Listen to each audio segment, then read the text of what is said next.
Let's go. All right, so here, all right, Saturday afternoon, 6:05 Central, 7:07 Eastern. I'm here with my boys. I'm here with Big Bry, Reef, Donald, my Georgia boys, my dude from the East Coast. We're going to talk about quarterbacks today.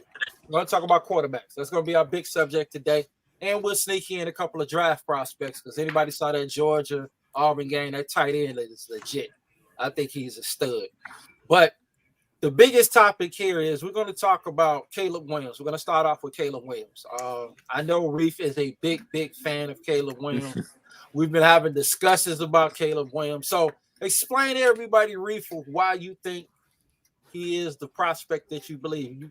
Because he's your golden child.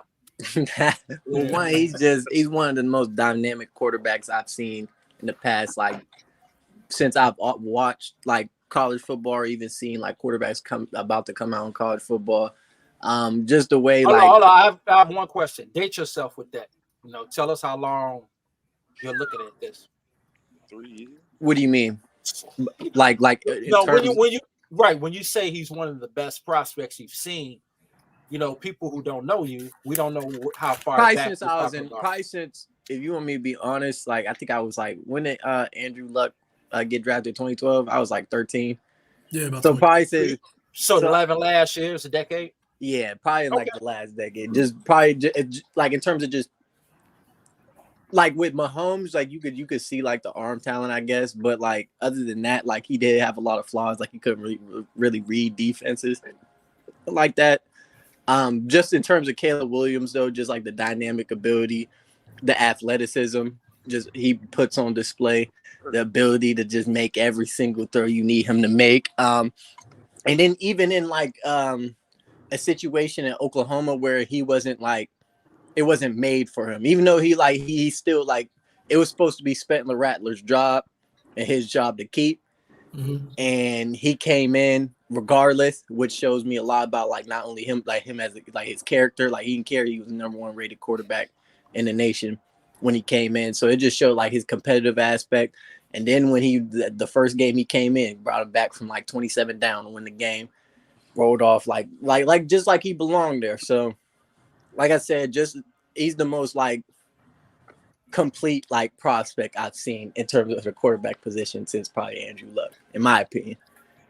So you think he has no? Of course, I don't think he's flawless, but do you think there's any questions that should be asked of him? I mean, he make a lot of like Josh Allen level mistakes, like just like how we was just talking about John, like just him like believing in his arm too much.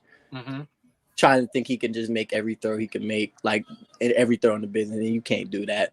But other than that, like it's not like his decision making is poor, because like I've always brought up, like he only had like 6 turnovers last year. I think he had 1 fumble loss and then 5 picks last year.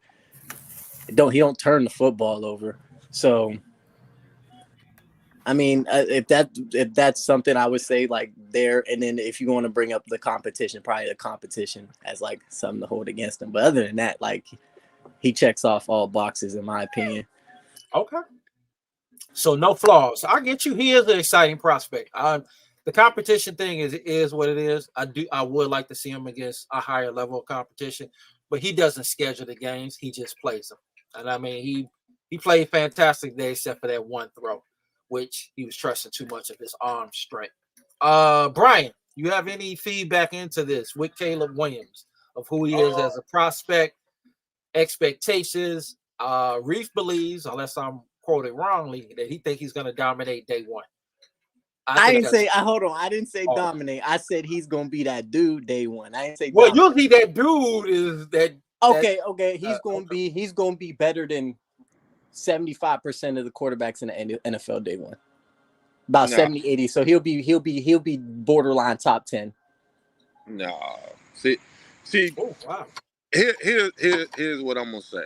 Okay, Caleb Williams he's a good prospect. Don't get me wrong. All right.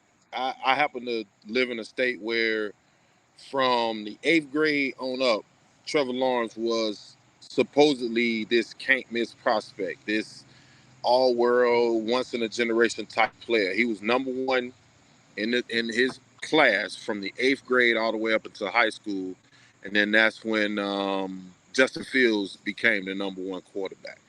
But Williams is a good quarterback. Don't get me wrong. I think he's a top prospect in this year's draft. He would be my number 1 quarterback in this year's draft. But the NFL is a different animal, man. Like, he's not going to have 4 seconds to throw the ball in the NFL. So can I want to see him against top-level defenses in college, which there aren't many.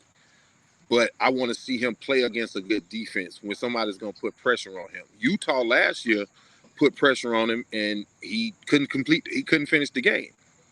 Utah he got knocked out the game. I didn't see his he had an ankle injury like going into the second half in the Pac-12 game, the Pac-12 championship. He didn't look like that guy. And Utah put pressure on him. Utah hit him, and he looked flustered and he looked rattled last year. He may be better. He may have grown from that. But the quarterback that I seen last year ain't gonna come into the NFL and just be dominant day one, just be that dude day one, because it's gonna depend on who drafted him first. And he's already saying if Arizona got the number 1 pick, he's not coming out. So it depends. A lot. I don't like when players do that, but that's just me. I'm old school. It's like when you get drafted. It depends on where you get drafted. And I mean, last week, Trevor, according to how sometimes we say that quarterbacks get outplayed, C.J. Stroud looked like the better prospect last week versus when Tennessee and Jacksonville played. He looked like the better NFL quarterback than Trevor Lawrence did. It's a hard playing quarterback in the NFL is hard, man. It's not as easy as they make it look in college. So all that dancing and stuff he's doing in college. I'm gonna get to you. I want to get to Don. But he a top prospect. I ain't gonna take that from him. He a top prospect. Don, you got some insight to this about Caleb Williams? I haven't watched him enough, but I mean, I walked away with the kind of a similar thought from last year when Caleb Williams played against Utah. And again, I mean, my underlying thing is we've all seen Lincoln Riley with quarterbacks, right? Yes. All of his quarterbacks do basically what he's doing, right? They dominate. They run the ball. I mean, they throw the ball. They pass for all these crazy yards. So, I mean, I'm not saying he's not going to be good. I don't know about coming into the league good like that because he's going to be on a bad football team. Yeah. And so I think that's going to be problem number 1 is to see how he deals with that. You know, that's when you really get to see if a guy really wants to play in the league. Because he's going to be on a real bad team with a bad line, and that ball's got to come out quick or else he's going to be getting sacked like crazy. And so, to me, yeah, I mean, he's a good prospect, but we'll see, man. I mean, again, I've seen other players come in the league too, and it's kind of turned out to be something similar to that. It's like until they get players around them, they don't just come out. You might see a play here or there, but consistently, man, like you're gonna need players around you to become what you are. Look at some of the players we look at now with Josh Allen, and you look at Mahomes, all of that. They need a good team. Now Mahomes went to a real good situation though. Yes, he didn't go to a bad football team. And so he also had Andy Reid, who has exactly a long history who's a quarterback guru of developing quarterbacks. That was the only thing I did too. I was like, Lincoln I think he's really good at developing guys. He is when you see him in college. But then the thing is, they don't take him. It's not like they're taking that guy. Right. And he's gonna be that whisperer for him on the next level. I do think Caleb is a very interesting prospect, but I think there are things there that I have to see translate. Like, I think he has a fantastic arm.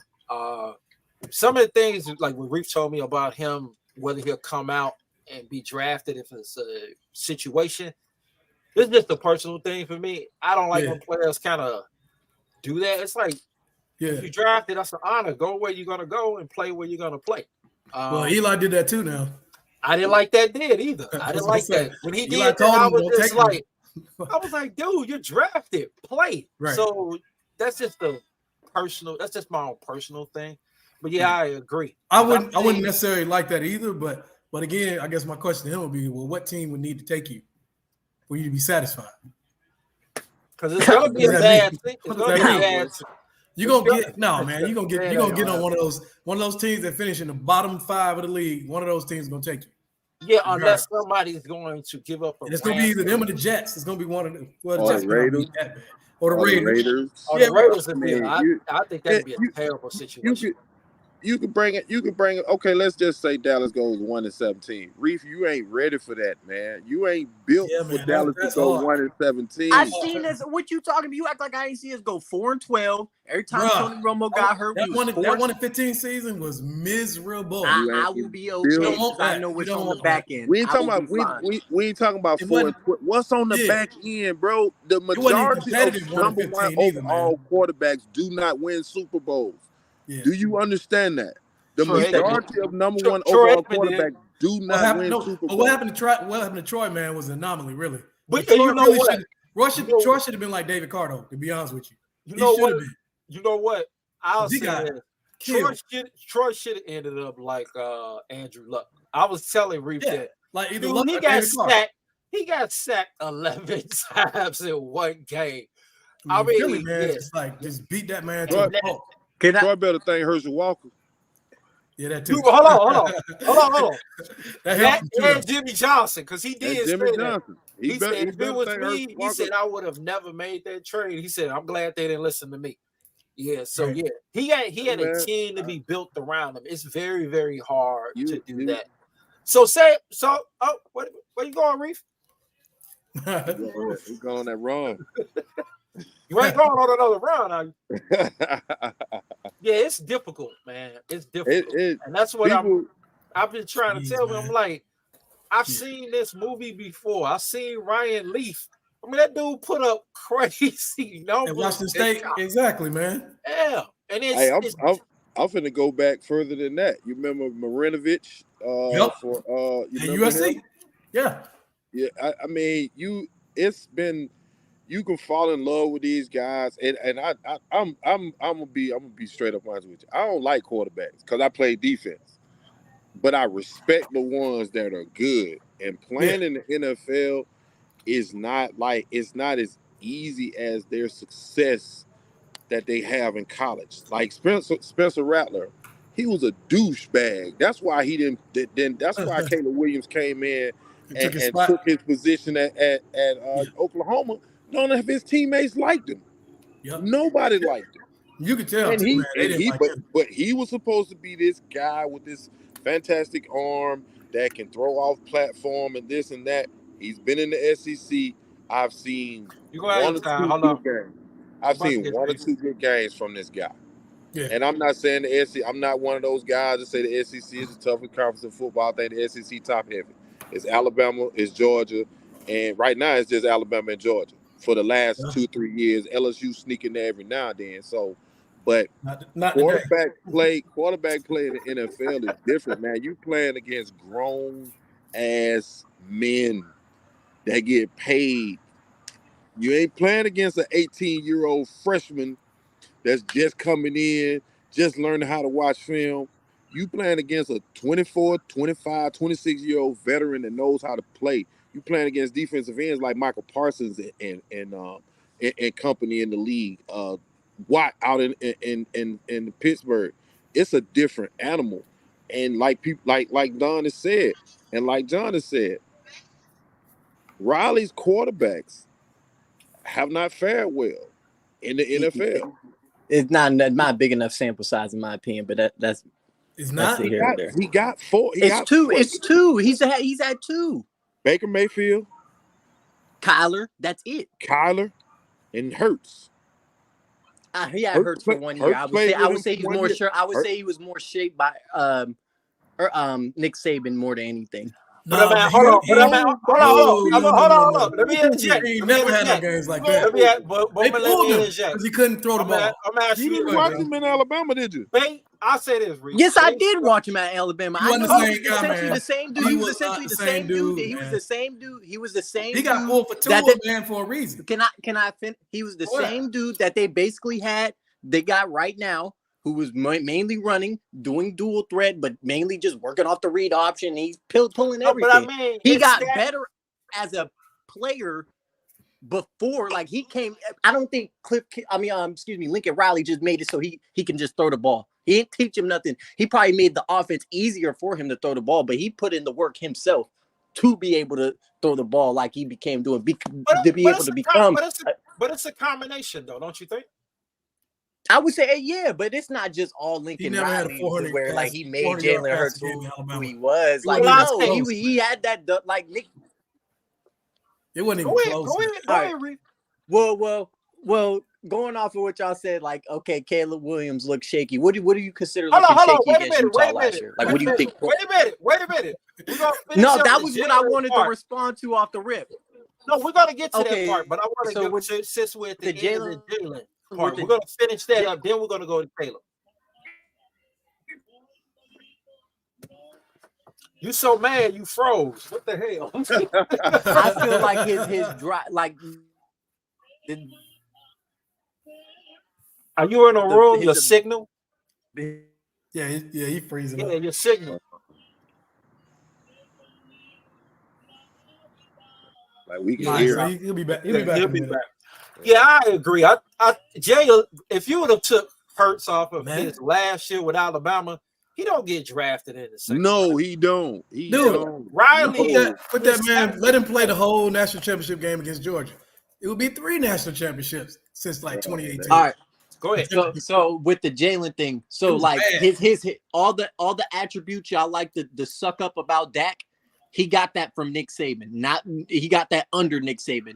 I mean, I don't disagree. The poise, sure. The ability to handle adversity. That situation in Alabama wasn't ideal, but he took that on the chest like a man. He could have did what everybody else did and just quit on his team, but he didn't. So that showed he had poise, and he had not only poise as a leader, but he knows how to battle against adversity. And those are things we rave Dak about. We get on him. We ain't hit him. I'm just saying. Let's stay with Hurts. So in terms of just making the game easier for him, that's all Lincoln Riley did. That work he put in as to be able to throw the football was him. Lincoln Riley didn't teach that man how to throw the football. Lincoln Riley didn't teach that man how to throw a deep ball. No, man. I saw some ugly stuff at Alabama, man. You saw some ugly stuff at... But I'm going to ask you this, Reed. I agree with everything you said about Jalen with all the intangibles. But do you agree if he would have came out that year and didn't go to Riley, does he go in the second round? No, he probably goes 6 or 7. Right. So that's what I think. But I think as he's that... Hold on. I'm gonna go. So what I'm saying is, and I think what Brian and Donald are saying is that the offense was much more friendlier. His stats were better, and he also had more. I mean, he never had a did he ever have a 300-yard game with Alabama? He never had probably a 200-yard game. Right. I got one quick.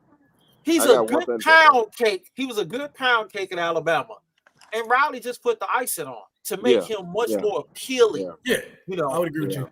Right. Yeah. So I think the Riley effect is definitely there. You see him better as a quarterback. It's kind of like Cooper Rush. He showed the Eagles how to use. Yeah, he did. Right. He gave the blueprint. He's a little bit more dynamic with the Eagles than he was with Alabama. I mean, I'm not saying that's a lot, but it is a little bit more. Yeah. That's all. But I'm sorry. Go ahead, because you hype this. Because this is my dude. All right. Go ahead. So with the Utah thing, what do you consider struggling? Like generally, what do you consider struggling? Like he just look inept?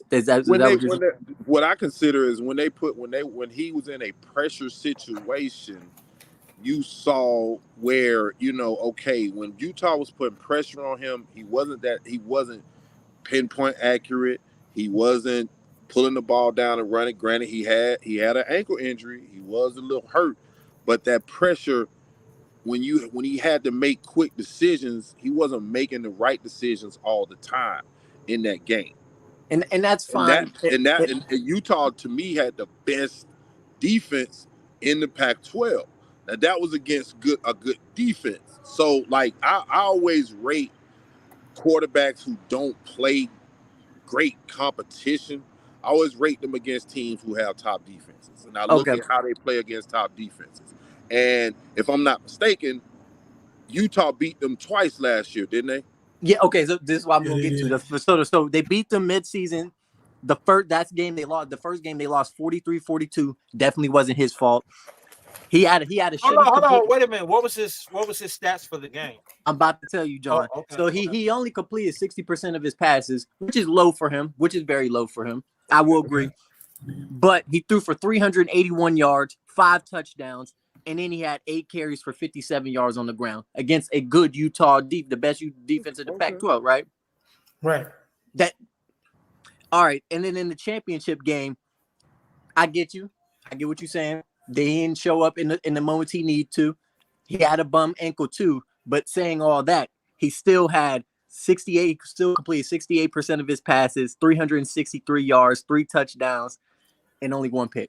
Okay, now So against the best defense in Pac-12, he probably averaged like a 64% completion percentage, about 360 yards, and 4 touchdowns a game against the best defense in the Pac-12. Okay, that's what he does every game. Now, what did he have completion percentage wise today? About 80. Okay, so now let's just say when he played ain't no Colorados in the NFL. When he played, so what you telling me? Though, but 68%. That's somebody's career day if we're not talking about Caleb Williams. But what you're telling me is against good defenses, his completion percentage drops a bit. Now let's just say, so if that completion percentage drops a little bit against not all NFL type talent, what do you think is going to happen when he gets to the NFL? Because you say he's the type of guy that believes in his arm just a little bit too much. And that means that he ain't going to take them. I'll take the dump off. Mm-hmm. Oh, I think I can make that throw. And it gets picked off like Josh Allen. Josh Allen is one that thinks he can make every damn throw. Sometimes you have to take in the NFL. Sometimes you have to take what they give you. Peyton Manning was a perfect example. Peyton Manning used to think he could make all the throws. He used to get his doggone tight end concussed every other week trying to squeeze the ball in there instead of dumping it down. Like I think like Brett was like that too. I think Caleb Williams is the number 1 overall prospect at quarterback. He is. Don't get me wrong, but this touch the hem of his garment, walk on water type, the way you talk about, bro. Hello, we'll get to the way that you feel like he'll be better than 75% of the league. Like I heard, you ain't the only one that said that. I heard the commentary say today he'll come in and be better than 18 quarterbacks in the NFL. Like, come on, man. It's only 32 quarterbacks in the NFL for a reason. All 32 of them aren't great, but Jay Williams got to go to the right system. He's got to go to see his success. He has to go to the right place. Like he has to be like a Ben Roethlisberger. When Ben Roethlisberger came out of Miami, Ohio, and went to Pittsburgh, perfect situation for Mahomes going to Kansas City. Mahomes didn't even play his first year. He sat his first year as a rookie. Having a veteran, going to a veteran team may help him. But like where Stroud is right now, Stroud got lucky because they had 2 first-round picks, and he got a coach that kind of maybe a young coach that may know how to build something. But bro, you go to the wrong organization and the wrong coach. Go to the Jets. You'll be. Hey man, you. That's what I feel like with the Texans thing, I feel like the Texans, the entire Texans starting offensive line been hurt the whole year. Like literally worse than us. They don't have a starter on the O-line, and he's been doing just fine. But you don't know you can't scheme for them right now. So week in and week, he was doing fine one game he wasn't. His best game was against Jacksonville, who is a Jekyll and Hyde type team. Jacksonville. He had a good game against Baltimore. They just couldn't score. Jacksonville's supposed to be one of the top teams in the league, and they look like Jacksonville might get smashed in the mouth tomorrow by the Falcons. I don't know if I would consider Jacksonville one of the top teams, but a lot of people do. But that's what people. That's what everybody's saying. Lawrence was going to take this big jump, and he was going to be. Yeah, I think they need to. They need to give him time. I still think he's still learning. It's a lot to learn, and then it's a difference. Yeah, it's on the TV. It's difference playing for the Houston Texans, and let's say he go to the Raiders, or the Jets. You know, Or that's Cleveland. a lot of it's just a different situation. Playing quarterback, man, is different. It's a hard. Well, Cleveland, boy, if you're gonna use the Cleveland thing, just because the what are we considering? Like, if you have a bad football team or a bad, I feel like Cleveland's upper management. Well, I mean, some of the bad football teams are bad organizations too, right? Yeah, see, but you can have a bad organization will but a bad organization will not all, but some of them football team. So let's look at the Raiders. I got a question. They had a nice, talented team. Hold on 1 minute. Go ahead. Remember the Raiders when they had Amari? They had a lot of talent. Then you bring in a head coach. You bring in a guy who isn't a GM. They're the organization, and they ruined the team. They undermined it. So you can go somewhere, inherit a team. Look at the Texans at one time. They actually had a promising team. They gave all that power to the head coach, and he's just trading people. Even Pete Carroll at one time kind of went off the reservation, you know, the things that he did. So it just depends on where. I agree with Brian Dunn. I think he's a good prospect, but if he goes somewhere wrong, like Chicago, he's going to have problems. He's going to have some problems. I don't think he can overcome that. And he shouldn't have to. No, he should. Yeah, you don't supposed to go somewhere. And another thing, you know, a bigger difference is, I think we was talking about Kyler Murray. And I think some of the things Murray do, people are like upset with. If Murray was a safety, they wouldn't care about any of that stuff. You can be a safety and eat a hot dog on the bench. They're not going to write that up. You can be a defensive end and go on a vacation. They're not going to say anything. Be a quarterback, you're scrutinized for everything. And so that's the thing that I'm wondering when you told me he has to be in the right situation. You're getting drafted. You get drafted, you go to where you're going to go, and then you play where you want to play. So I know you talked about the situation of where he went to at first, but when you tell me the thing about his dad and figure I'm a little like the players should kill them and be like, look, that's how these kids. I'm a kid. Not everybody. But that's how most of these kids operate now. Kids. Yeah, and most of those cats that have their daddy meddling in their business and have these type of entourages, they're not successful. But I'm gonna ask you this question though. All right, Deshaun Watson. Do you consider him a can't miss prospect? Did you consider him at the time? Yeah. Okay, so do you think Caleb Williams is a better prospect than Deshaun Watson? Yes. You do? Yes, absolutely. Without hesitation.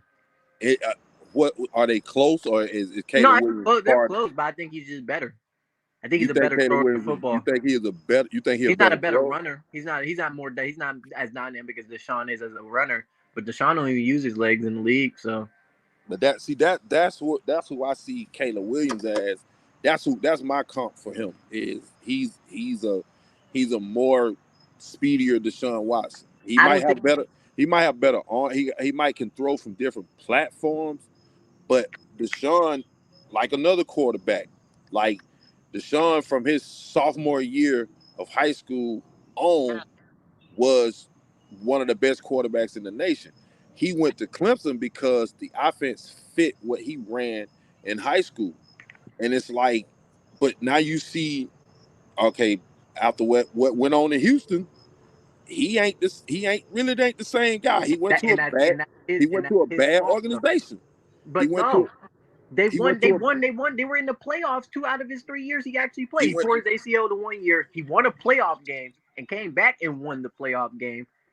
But he did that to himself. He got he got himself in that situation. I agree. And then he's out of football for 2 years, and now he can't get it back.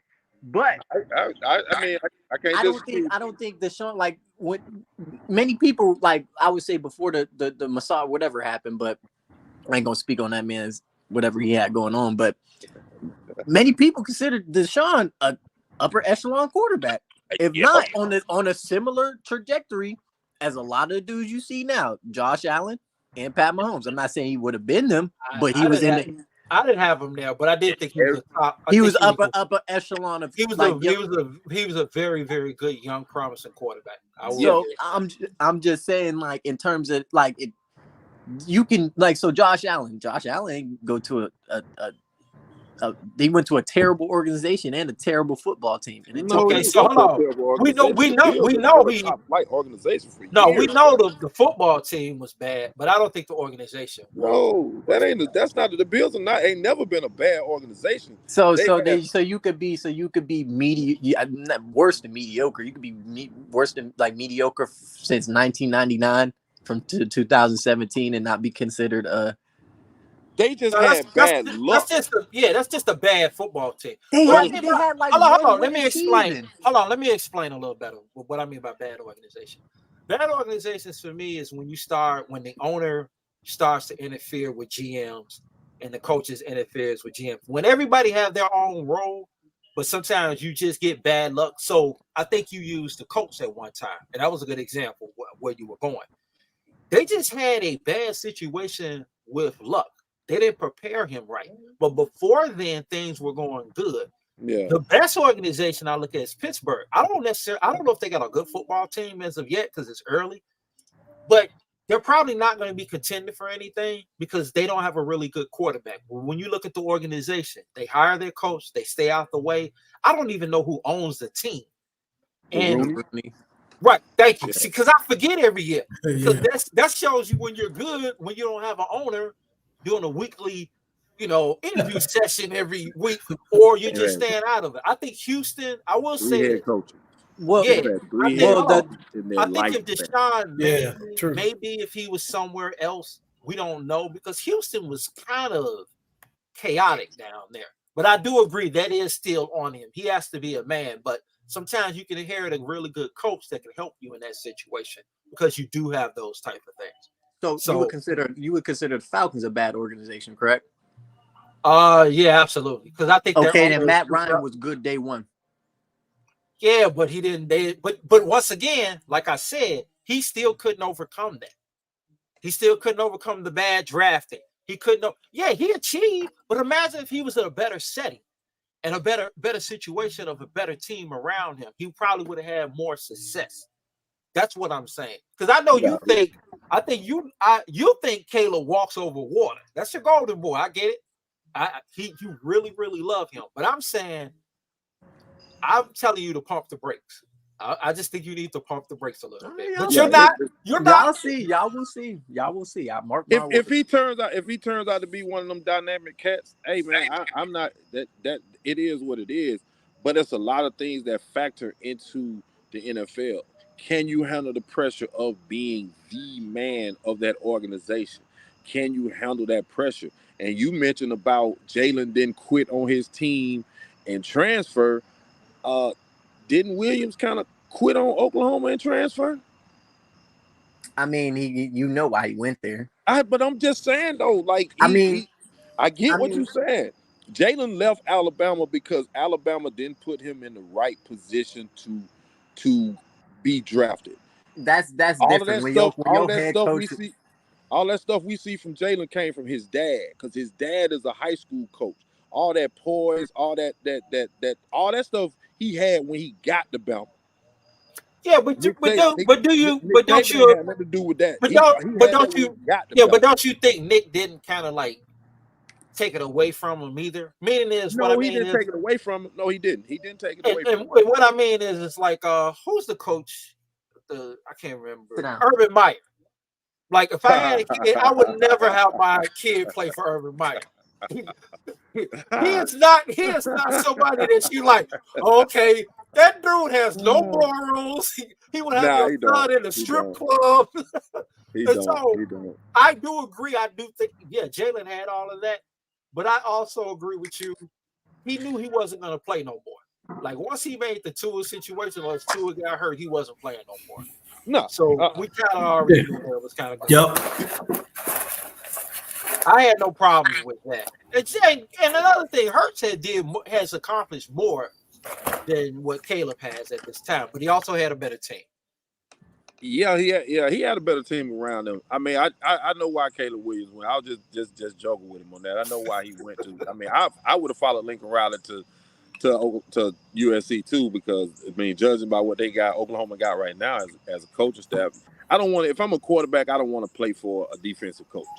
I really think defensive coaches don't know how to, like, if you look at what's going on with Fields and look what's going on with Fields in Chicago. Like, Eberflus might be a great defensive mind, but he wants Fields to play a certain way so that his defense can Exactly. be the staple of Chicago. And it's like, dude, you got this damn Corvette and you making him play like a box Chevy. Like, it's like, come on, man, find somebody. When I've seen Fields at his best, he's been moving. The pocket has been moving. You know, he's been hitting guys on the run. And it's like every time they put him in the pocket and want him to stay in the pocket, he's not that guy. Maybe that Corvette just got 250,000 miles on it. Nah, but it doesn't though. But it don't.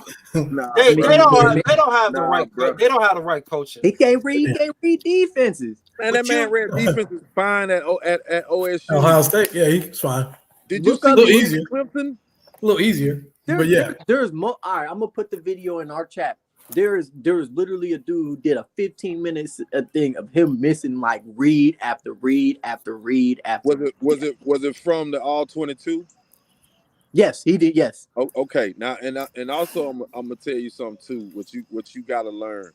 There are guys out there that do not like black quarterbacks, and they're going to find whatever they can find to show that black quarterbacks are incompetent. If this person if it's somebody I ain't never heard of, or that I don't when it comes to quarterback, the QB school. Do we think the QB school is reputable? He played in the NFL, was a quarterback. I don't even remember him. No. You ain't gotta remember. He's the dude. Where we put in a posting for that. He's pretty objective, but okay. I will say this. I agree with Brian about this one. I think Justin Fields is fine, but Chicago does not have a history, and the coach they have up there have no history of development. And Ohio State doesn't have a history. I just think he needed to be somewhere else to develop. Now, San Francisco. Right. Somewhere, I don't know, but I ain't the biggest Shanahan fan. I wish San Francisco would have drafted that kid, man. I really do. I think over who they drafted. I think at the time I agree. Who they drafted, I think Fields was the better prospect. Yes, over who they drafted. That I agree with. He had more games under him than he had more games under his belt. He had more film under his belt. He had a higher upside than Trey Lance did. Trey Lance was what's the cat that played with the Eagles? I can't even think his name right now, but they both came from Carson Wentz. Trey Lance had a Carson Wentz type of trajectory, in my opinion. You thought that he was going to be this guy because he had the measurables, he had the big arm, and you know he was a big 6'4", 6'5" type quarterback. But then what you didn't realize was he wasn't tough. You know, he was going to wilt under the pressure. When they drafted Jalen Hurts, he couldn't handle the pressure. I think your biases for quarterbacks is coming through. No, I don't have no bias. No, what I mean is your dislike for him. Meaning is, I think that you need to have quarterbacks comfortable because nobody likes getting hit, especially a quarterback. No, you're right. I do think this with Trey Lance. I think his upside is actually bigger than Justin Fields at the time of the projection. The problem I had with him is he only played like 9 games of like football. And it was just like, that's not going to translate to the NFL. And unless you're really going to sit him and train, get a chance to develop him. But because they gave up all those picks, I knew he was going to get probably started way too soon. And unfortunately, that's been the case for him. I mean, we'll see what happens with the development of that. Brian looked like he in the woods somewhere. Nah, man, I'm sitting. I'm about to light a fire in a minute, man. Okay. I was about to say. John, you just listen. You got any insights in this discussion here? On the quarterback part. Mm-hmm. Yeah, I mean, I'm just listening on you guys for that, man. I mean, it's already we already said we had to say about that, but I know there's more to it. Yeah. So we're gonna go to the next part. Okay, Reef, you have anything else to add? Okay, so the next part, we're going to talk about the difference between a top tier quarterback and we're going to talk what I call second tier. So right off earlier, my brothers Reef and B had a discussion about Dak Prescott. I think we had Joe Burrows and Justin Herbert. A lot of people not gonna get this because we all get on group texts and sometimes they last for 5 hours. So here's the thing: that was the key discussion with Jason with Herbert, and we also had Joe Burrows. And I think the question was whether or not Dak Prescott is a top 10 quarterback, and is there a difference between Herbert and Prescott? I'm gonna let Brian start off first. Because I know Reef is got a Bible. He's probably got spreadsheet presentations. So explain and break this down to us, Brian, of your thoughts of Dak Prescott, which I agree. At times there's an unfair narrative with him.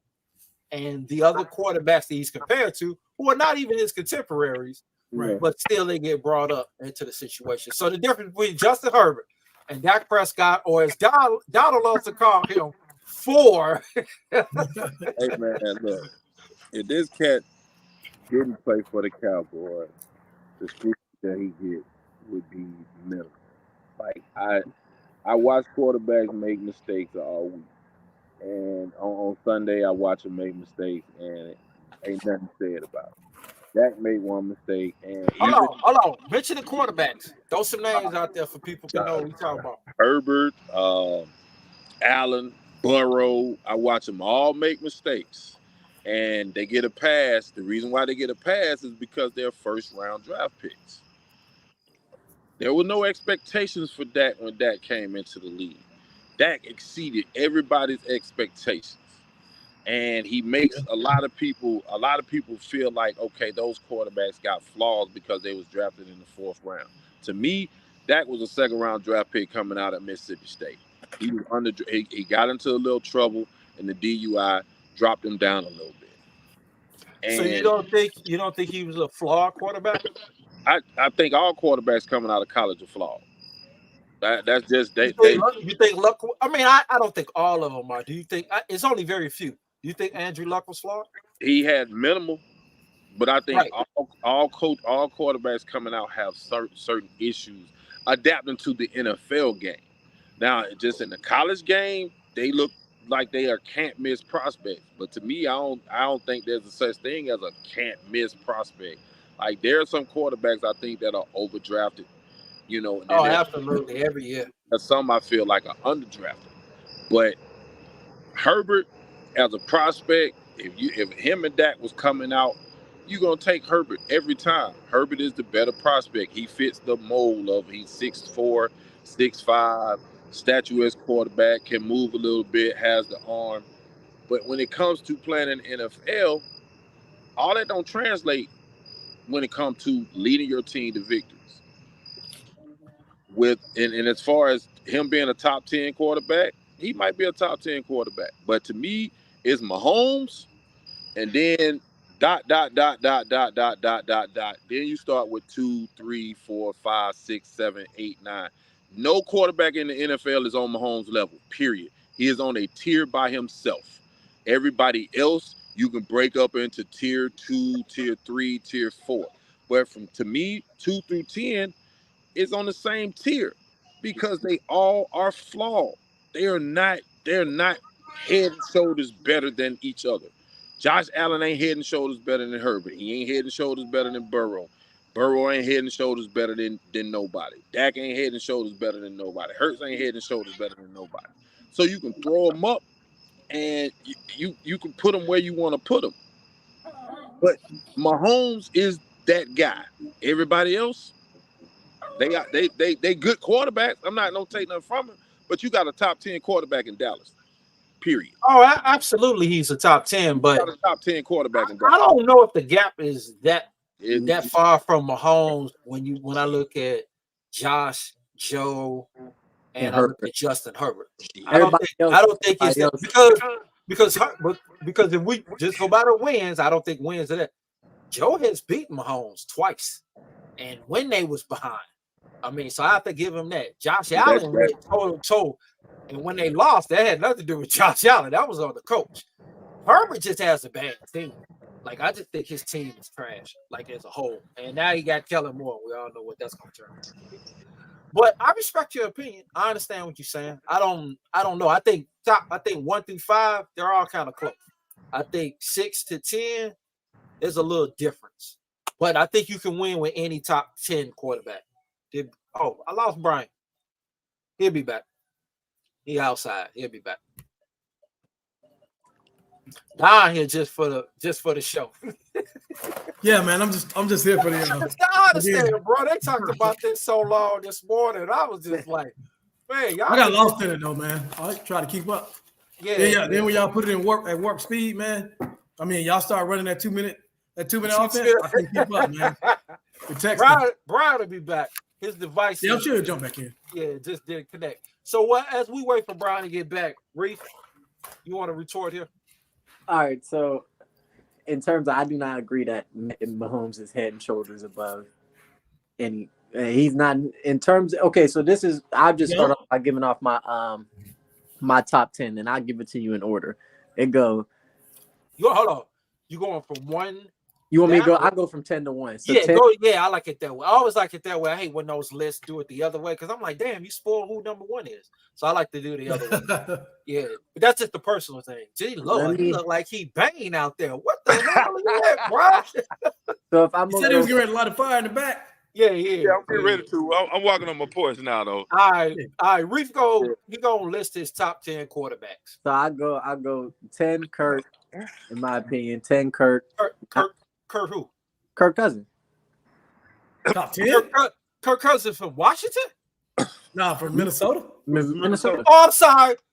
Same dude. Kirk Cousins. Same dude. Okay. Well, you know what? This is your list. If y'all don't like that, then no.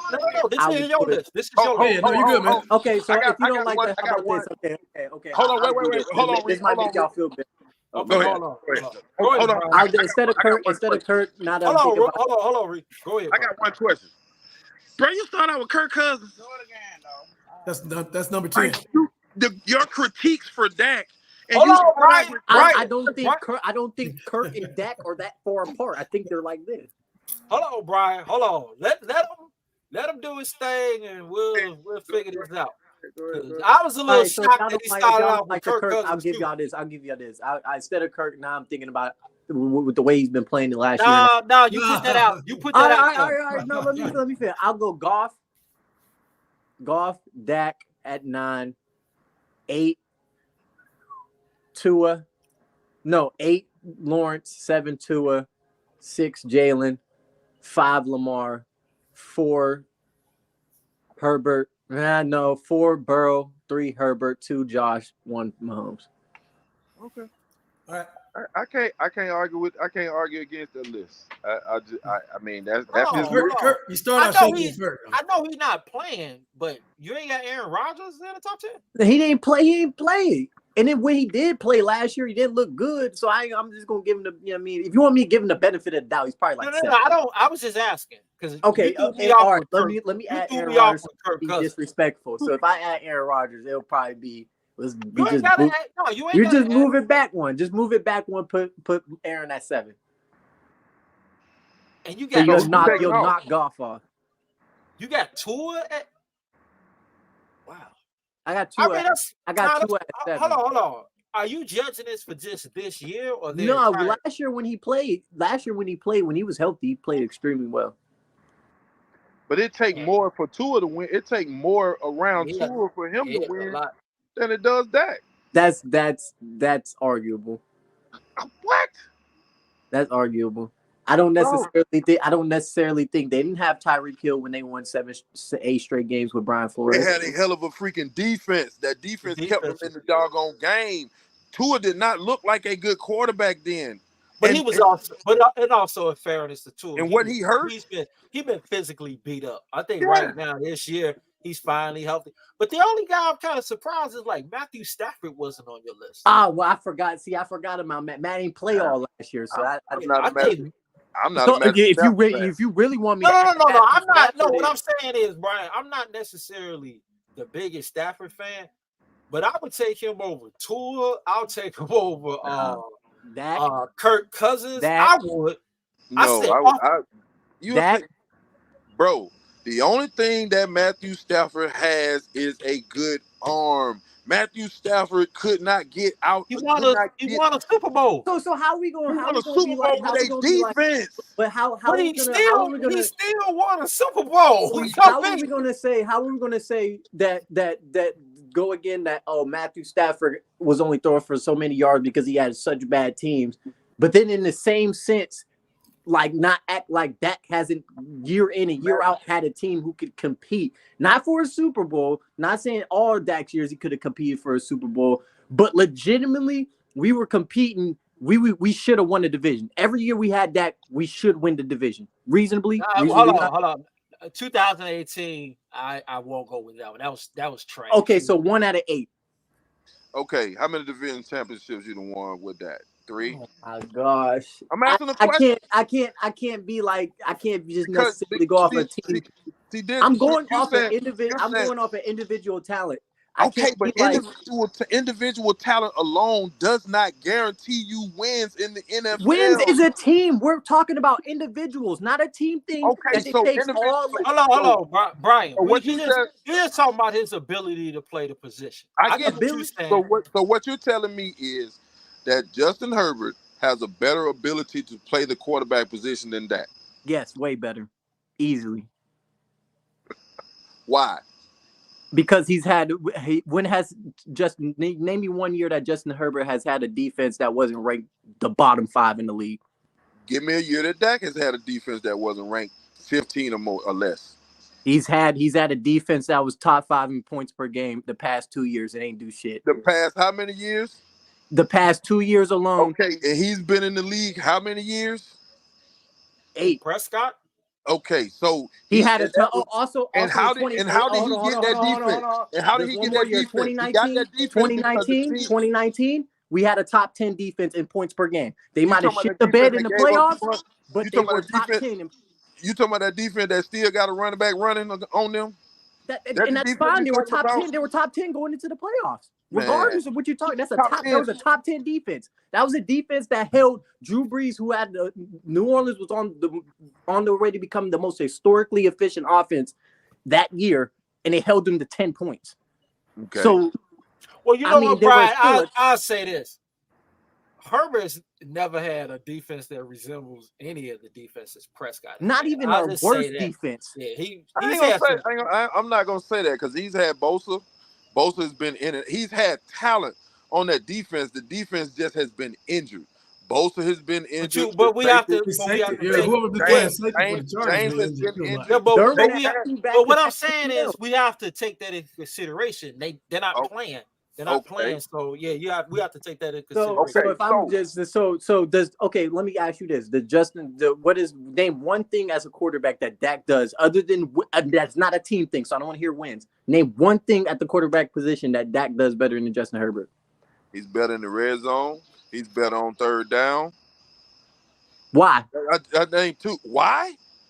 He's better in the red zone and he's better on third down. He was the number 1 quarterback in the NFL last year in the red zone. Why? Did we not have a top 5 rushing attack? We almost had 2,000-yard rushers. We had a top 5 rushing attack. You asked me to answer your question. I'm talking about as an individual skill set, not just who's a running back in LA.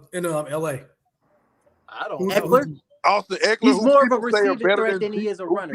Who people say are better than Zeke. I've heard people say better than Tony? Better than Zeke. I've heard people say he's better than Tony Pollard. I didn't say that. I'm not saying you have. Right. The thing about it, man, is you can't look at an individual player and say, okay, he's better. That individual player, he may have better attributes. He may have better talent.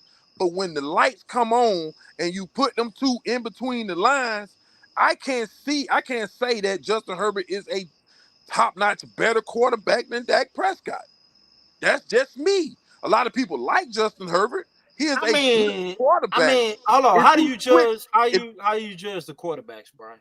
I judge the quarterbacks based on leadership, how the team responds to them, you know, what they do, and what your overall team success, wins and losses are based on your quarterback play.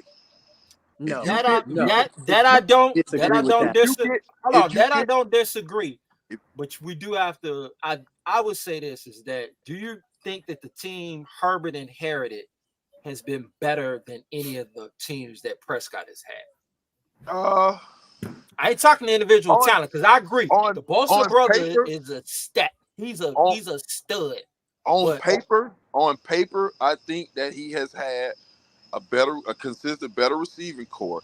Now, this just on paper. Now, what happens when they get injured? Because Mike Williams is better than Gallup. You think Mike Williams is? Do you think Mike Williams is better than Gallup? When he's tore his ACL again? But do you think Herbert has ever had anybody like Amari Cooper? No, because I don't think he's a Amari Cooper type of quarterback. I don't think he can throw to guys. He throws to a slot. Allen that runs a route tree in the slot. But I don't. So think do you think he's had anybody like Cole Beasley? Allen? Do you think he's had anybody like CeeDee Lamb? Nope, because I think he needs big body receivers that can go for the long ball. I don't think he take it.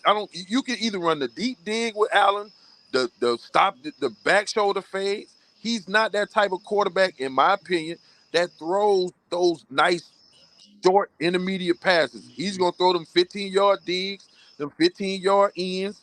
Couldn't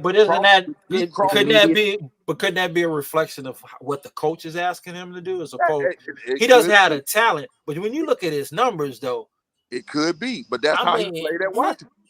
That's how he played. I agree. I mean, he's a big time attack. So so let's take 2016.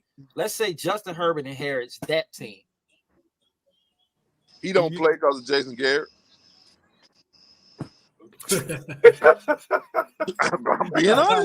I'm being honest. Jason Garrett, if Jason Garrett had Justin Herbert, he would ruin his ass.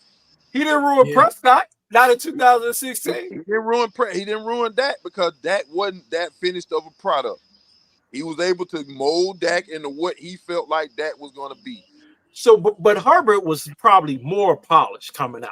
Do you agree? He was. And Jason Garrett was not gonna run no dog. Jason Garrett would have had that boy throwing picks with them stop routes. He wasn't gonna go deep all the time. He wasn't gonna let him throw it up the dead all the time. Like we talked about earlier, coaching matters. If Justin Herbert was in a better system, you probably see a better quarterback. I mean, hold on. His second year, he threw 38 touchdowns and over 5,000 yards. I think he only threw 10 picks. I mean, his rookie year, he went 31-10, bro. What was his record? What was the record, though? I think his record is rookie. I'm asking this question. Answer my question. I think his record in his rookie year was 7-9. If I'm not 7-9. So in that 7-9, at one point in time, there was this stat about garbage yards about Dak. So was some of those yards garbage yards? Were some of those touchdowns garbage yards? No, he was trying to bring his team back all of those. I don't go with garbage yards. I don't either. But I only apply that like if it's a blowout, and the Chargers were never in blowouts. So with that, no, I don't. I think this is just me. I think he is a better prospect. I think he's further along. I agree with that. Yeah, in 3 years, he's further along. I will say that I get what Brian is doing. I believe he's digging in because Prescott has at times gotten crucified with like a lot of criticism, way unnecessary. I think it has to do with two things, but we can address that later. Go ahead, Reef, because we can't cut your time off. And you don't really get a chance to cook. I just don't like you. He don't throw the fact that Justin Herbert don't throw the shorter intermediate passes. That's just not true. I seen him do it against the Vikings last week, literally just last week. He's a stud, man. He is a stud. B. There's not. I understand. Brian, look at him. Like, He on the there's computer. not. Brian. I don't know where that narrative came from, but I in mean, terms of just his feet, his pocket presence, his ability to deliver the ball on time, where the receiver wants it, where the receiver can make a play and nobody else can make a play. Just in terms of everything you would want, even decision making, it's not a contest in my opinion. Like, you like the guy, man. And ain't nothing wrong with that. You like the guy. Ain't nothing wrong with that. I also think that Burrow is better in the pocket, has dealt with a severely shitty O-line his whole career, puts up better numbers, just like Herbert, who Dak has had better O-lines. He's had a better run game than Burrow as well. That better O-lines? So since he's in Dallas, his O-line are the same. The Cincy O-lines are trash, and the defense is trash. So there's a difference. So Jonah Williams is similar to Terrence Steele. Jonah Williams. I mean, because he was Alabama don't mean nothing. He's been pretty bad. It took Terrence a lot of work to get to where Terrence Steele is now. I mean, Jonah, and difference between that, Terrence Steele was undrafted. Jonah Williams was top 10 pick. Okay, then. So Jonas was supposed to be a better prospect, right? He was, but he wasn't. And then you say Terrence was getting his butt kicked down last couple weeks? Yeah. I'm gonna keep it a buck, but that don't mean overall. Okay, has Joe Burrow ever had a level of player as a Zach Martin? Has Dak? But that ain't Dak's fault though. I'm not saying that. Just like the O-line isn't Joe Burrow's fault. But you know what he does with what he has? Joe Burrow, that defense you said it was shutting boys out and do nothing, that were bottom half in the league. That was not a good defense. Those same corners that they had go to the Super Bowl, we had those corners on the roster. And you know what he did? Took them to back-to-back AFC Championships games in an organization that isn't good. Y'all can't say that's a good organization. Y'all can't say that wasn't a trash team before he got there. He got him Jamar Chase. They had Tyler Boyd already on the roster, and then they happened to fall upon T. Higgins. Those were the two. You don't have to fall upon T. Higgins. Hold on. They happened to extol him. T. Higgins fell in the draft. Hold on. Reef, I have a question to ask because this is what I forgot. When they beat Kansas City, they played them in Kansas City, didn't they? In the playoff game? Yeah, they because they were a wild card team. So he he won 3 road games to get to the Super Bowl. And how many picks he threw in that game? It don't matter. Didn't you say wins don't matter? He led them to a win. We don't use that same argument that you've been using. He led them to a win, right? He led them to a win. How many picks did he throw in that game? Did he lead them to a win, just like you said? Answer my question. How many picks did he throw in that game? 2. Okay. Did his defense help him out and get the ball back? They helped him out and get the ball back, but then he capitalized. Okay. In a similar situation, how many picks did Dak throw last year? How many? 9. No. I answered George. Can you answer mine? He threw 2. Okay. Did the defense not give him a chance to win the game multiple times? Was Dak throwing the doggone 2 damn near number 1 wide receivers? No, he had 1 wide receiver. 1. And he had a running back that wasn't that good. But he also had a significantly worse O-line. Who had a significantly worse O-line? Dak had Cincinnati. O-line playing against doggone San Francisco with Tyron Smith playing. No, he talking about Joe Burrow's offensive line. So you saying the offensive line playing against San Francisco was a good offensive line? No, he's saying Cincinnati is worse. Cincinnati's O-line has been bottom in the league, literally the worst O-line in football. And the Cowboys O-line has been bottom in the league.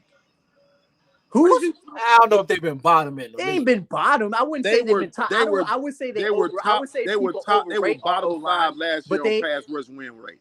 What was they in rush? What was they in run win rate? What was they in run win rate? What was they in run win rate? They were tops in run win rate. I think Cincinnati got a good run offensive line. Nah, that's debatable.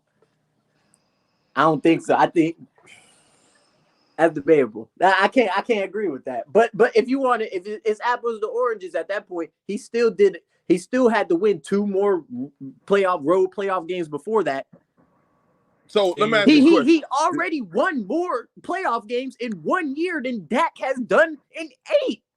Do you? I'm gonna ask you a question. Are you ever seen Eli Manning play? Yes.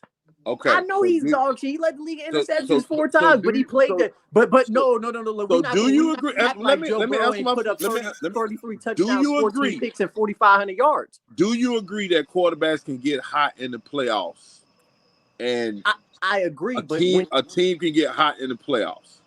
Do you agree with that? I agree, but that's not the case with the way Burrow was playing. Burrow was already playing top football. Like I said, he had 33 touchdowns, 14 interceptions, and 4,600 yards. So he was already playing good football before he even got to the playoffs. But they was a wild card team, though. They also have consistently one of the toughest divisions in football. What was who did they beat for that wild card run, that playoff run? Fuck. Let me think. That division ain't been tough though in the last few years. It has. No, I mean, because just give me. When have you seen Lamar win under 10 games? Whenever he plays a full season, they win 11 plus games every year. That division has been tough. Tell me what Cincy did in that run. I want to see. I Hold remember. on. What was that? That's 2020, right? I think so. Yeah. Hold on.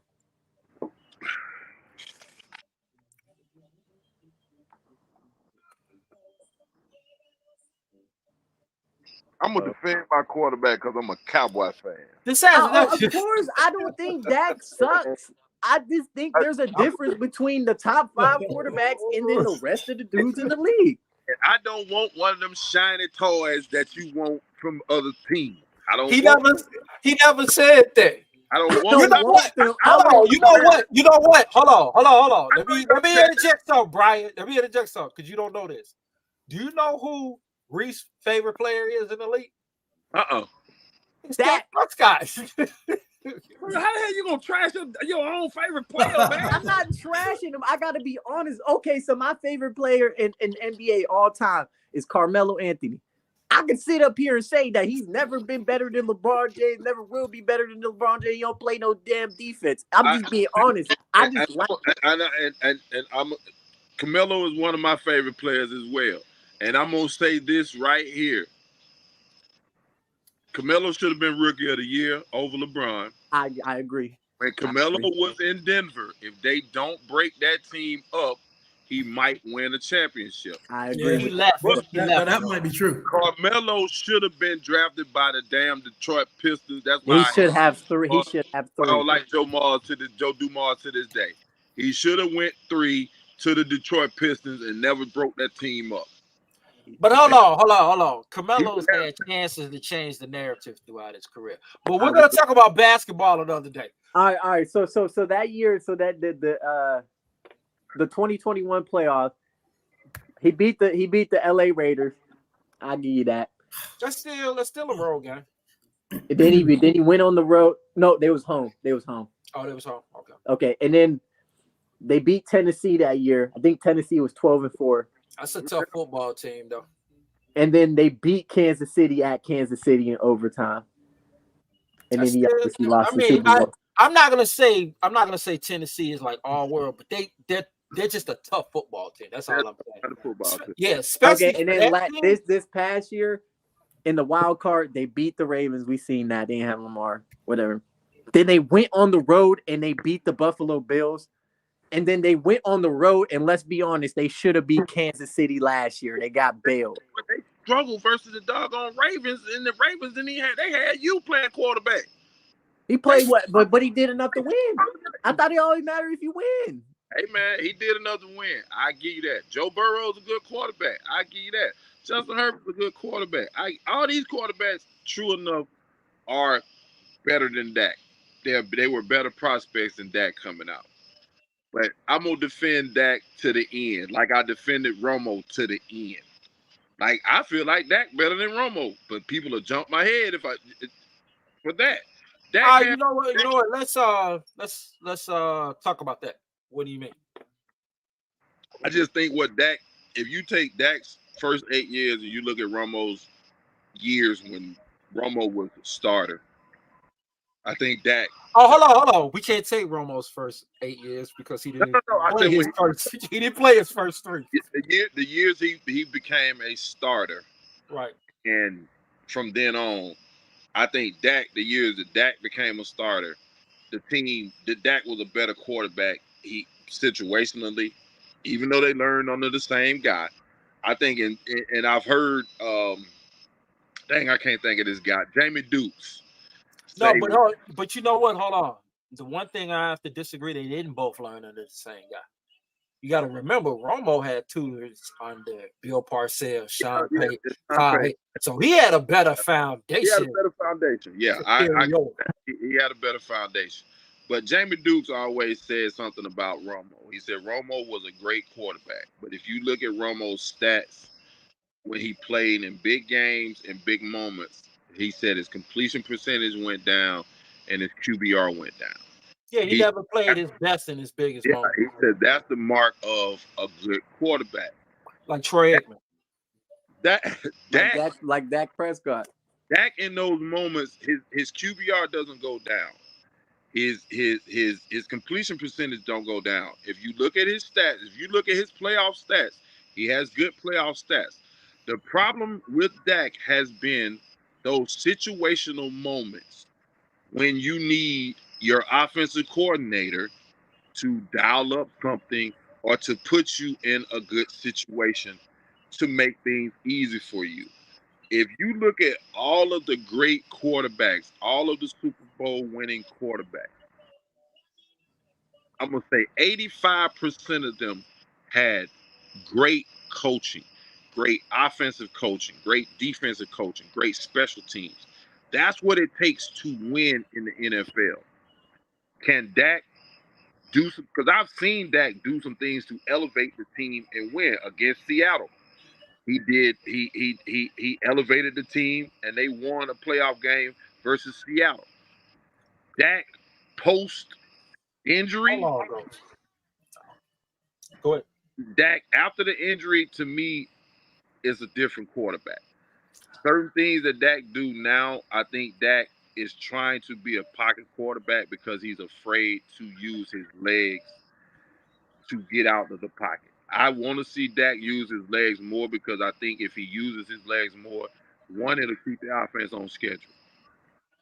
I don't think he's gonna. I don't think he's gonna use his legs anymore. Like I think what you're saying. I think the injuries, the broke foot. Also, this is just. I don't want to like try to be a sports analyst, but it seems he's also changed since he signed the big contract, and I don't mean like in a bad way.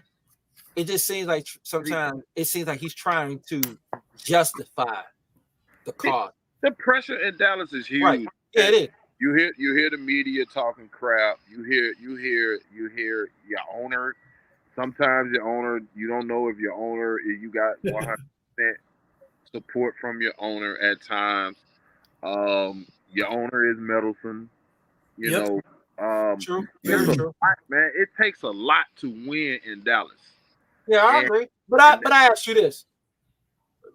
Take away your allegiance, throw off the star, take away that number 4 t-shirt that you have on. If you under that t-shirt, I know there's a number 4 t-shirt. It's a number 4 somewhere. It's a number 4. You got number 4 socks or something. White beat up on that. If he didn't take a Sharpie and put a 4 on it. If it was Justin Herbert, Joe Burrows, Dak Prescott, Kirk Cousins, all at the same age, coming out, and you could pick one of those quarterbacks, which one are you picking?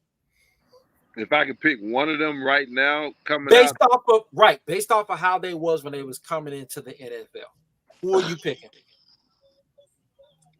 I mean, I gotta go Burrow because Burrow was the hottest thing smoking coming into the NFL. See, there you go, Reed. You know, he went with his fan allegiance, and he was just defending his quarterback. Yeah, that's all I'm doing. I get what he's saying. He just defended his quarterback. I get it. It's kind of like when we say anything about Caleb Williams that isn't like he's the son of the next coming. You get defensive, and we're just really breaking the player down.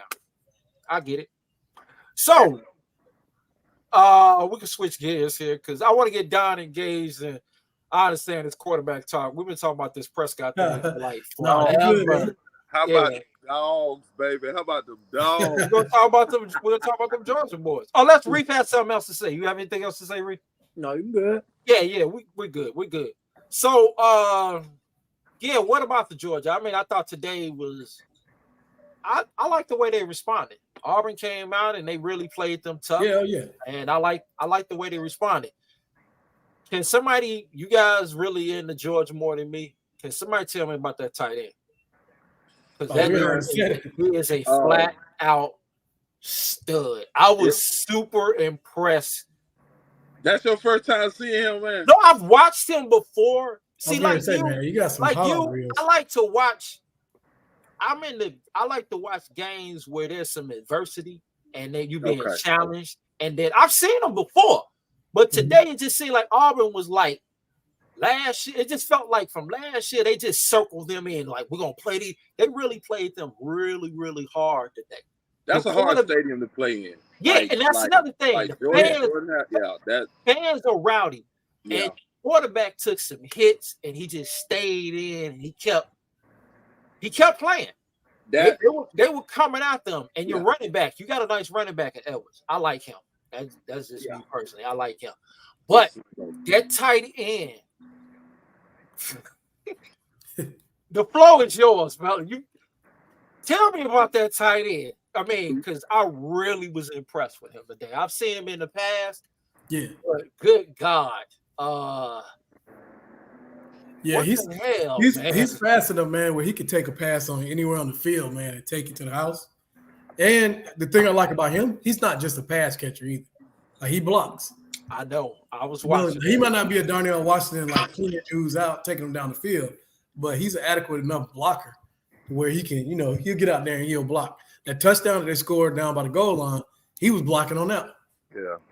So you got to give him his due, man. I mean, he's a versatile player as a tight end. So he's not just like a specialty gadget kind of tight end where you just stick him outside and, you put him in the slot or something and let him just, run. And he's so much bigger than everybody else. He's just more of an athlete right now than everyone else, man. I mean, and then if you just throw it anywhere in his direction, he's going to catch it. That touchdown he had where he snatched the ball, shrugged off the defenders, took the angle. I'm sitting here like the DBs, they got an angle. Yeah. You got highlights of him doing this all day long where he just splits defenders, like just runs between them.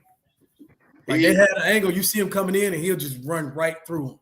I know what I'm about to say is going to be like probably put a lot of pressure, but that's the best tight end prospect I've seen in a long time. He is that good. I rarely be like draft tight ends in the first round. But if he's there, depending on the team and where he falls, yeah, I'm sure that's a legitimate weapon. And he's not being utilized this year like he's been in the past, like last year. Yeah, because I think the quarterback is handicapped him a little bit. Nah, the OC is the OC, man. Yeah, okay. Mike Bobo he's learning Kirby. Like Mike Bobo came from Mark Richt's system, and Mark Richt's system is a little bit different. And Kirby likes to play football a certain way. Mm-hmm. He wants you to dial up big plays at certain times. He wants you to lean on the running game. And I think today, Bobo learned what Beck could do. Today was the game that I needed. I needed to see from Beck to see where he was going to be. Like, are you going to fold under the pressure, or are you going to stand in there and play with your chest out, play with your chin up? And he did today. Like, he impressed. He did. There were times the rush was coming and he didn't flinch. I like to see that in quarterbacks. Like he made some big time throws. He did. And he found McConkey coming back, I think kind of settled him down. That helped him a little bit. McConkey didn't have number 84. He didn't have but 2 catches today, but they were 2 big catches. Yeah. But Brock Bowers, man, when Brock Bowers and Darnell Washington came in to Georgia, nobody knew who Brock Bowers was. Well, they know who the hell he is now. Darnell Washington was a 5-star. He Yep. was the heralded. He was the best tight end prospect ever. Brock Bowers was a 2-star, 3-star maybe. And he don't look like no 3-star. From the first time they threw the ball to that cat, man, he has been that dude. He has been him. Like you can flank him out wide. You can put him at the X. You can put him at the Y. He can play H-back. They motion him out the backfield too sometimes. Like, they put him in the backfield. You can run a jet sweep with him. Yeah, he's a yayo tight end. Today they were 3rd and 2. They put the ball in his belly. He got them 2 yards. Right up the gut. He is a different type. He's a different, like Pitts was a unicorn. Pitts was a tight end that you didn't see 6'6" with 4.3 speed. Right. But this dude right here was like, if you went to a lab and created the ultimate tight end, Brock Bowers would come out of that lab.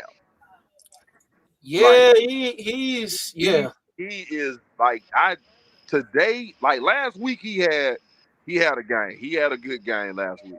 But he did. This one was more impressive to me because of the way Auburn was like they were so much hitting him. Yeah, they was challenging him. He was like throwing them cats, man, get on me. Man, last week, he was doing that too. He was the best player on the field today, bar none. Where does he go if he's drafted? I mean, I'm sorry. Where does he go when he's drafted? Not if he's drafted. I'm sorry. Where does he go? What do you mean? Top 5. Like, yeah, I mean, I think he's top 5 too. I think he'll be top 5. He's top 5.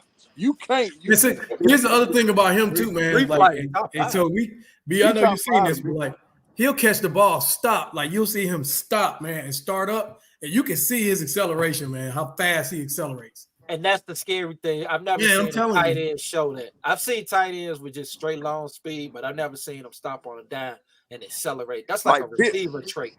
Pitts, but he looks bigger. Pitts, he's 6'4". But what separates him from Pitts is, to me, Pitts would go up and get a big play, but he's gonna get tackled. Right. Pitts is a threat in the red zone. He is a ultimate red zone threat. Brock Bowers, from the 45 to the goal line, he can take it. Like he has some of the longest runs from a tight end that I've seen ever. Yeah, he's a very exciting prospect. Like he and I'm not gonna say top 5. It depends on who's there. Well, I'll say this. Do you consider him a top? Do you consider him?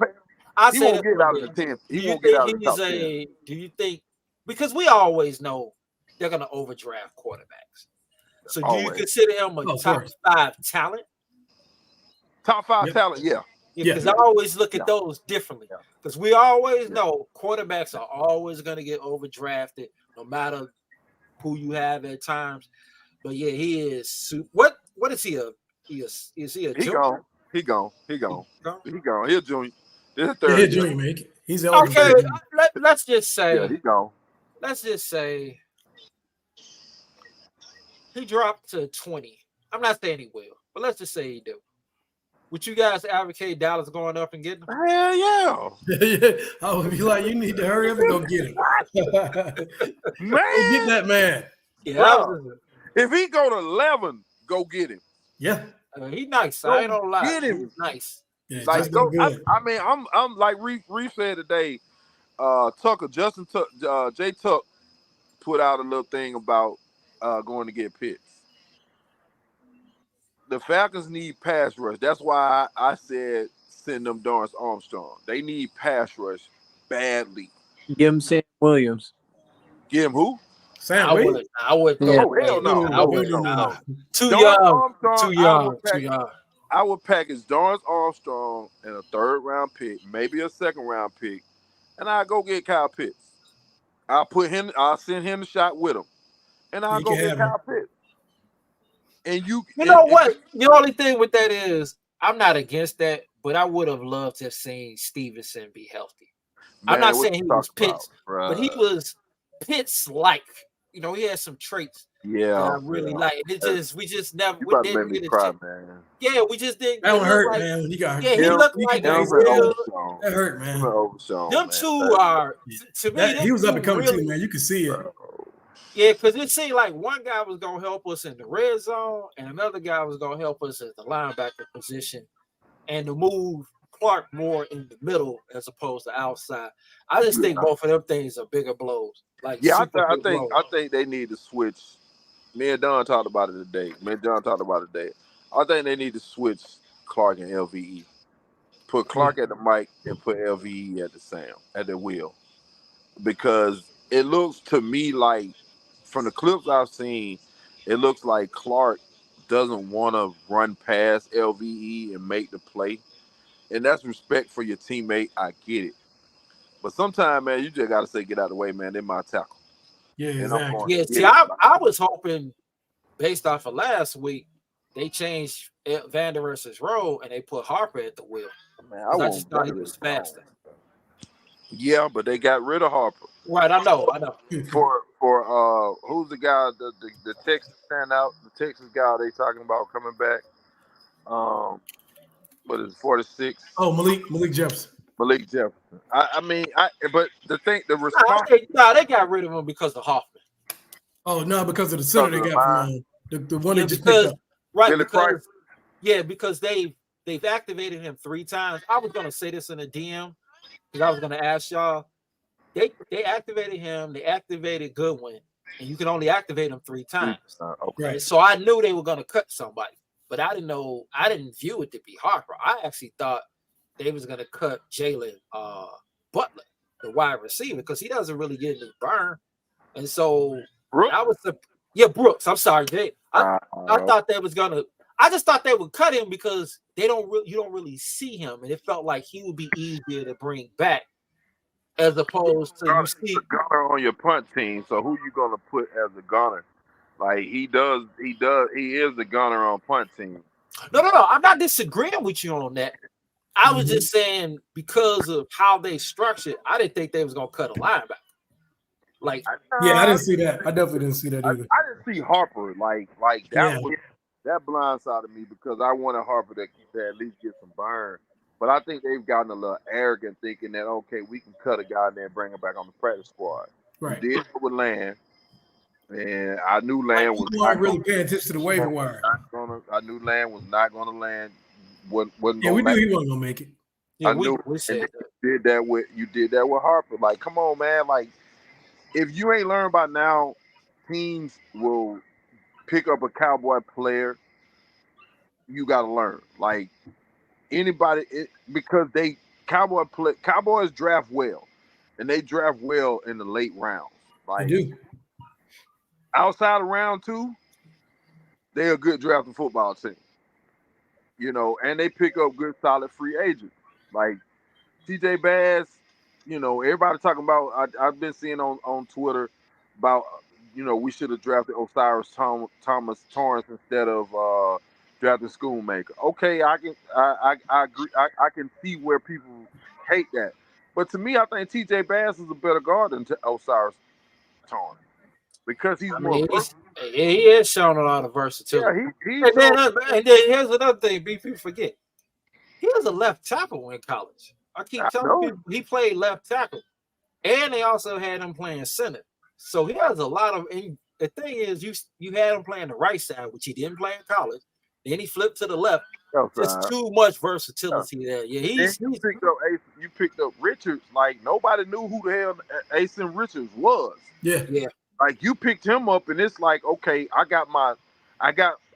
may have my future left tackle if I'm gonna keep Tyler Smith. But you know what? They could have avoided all of this if they'd have listened to me and Don and just cut Tyron Smith. Bro, I hate to agree with y'all, but man, I was. We wouldn't even be in this situation because we would have had the offensive line would have been a little bit different. Bro, you guys think this is it? Now I'm gonna tell you this. This is my conspiracy theory. This is just my conspiracy theory. I think they're holding them out for San Francisco. I think they're trying to see Man, whether, if it's whether they can kind of I can get with that.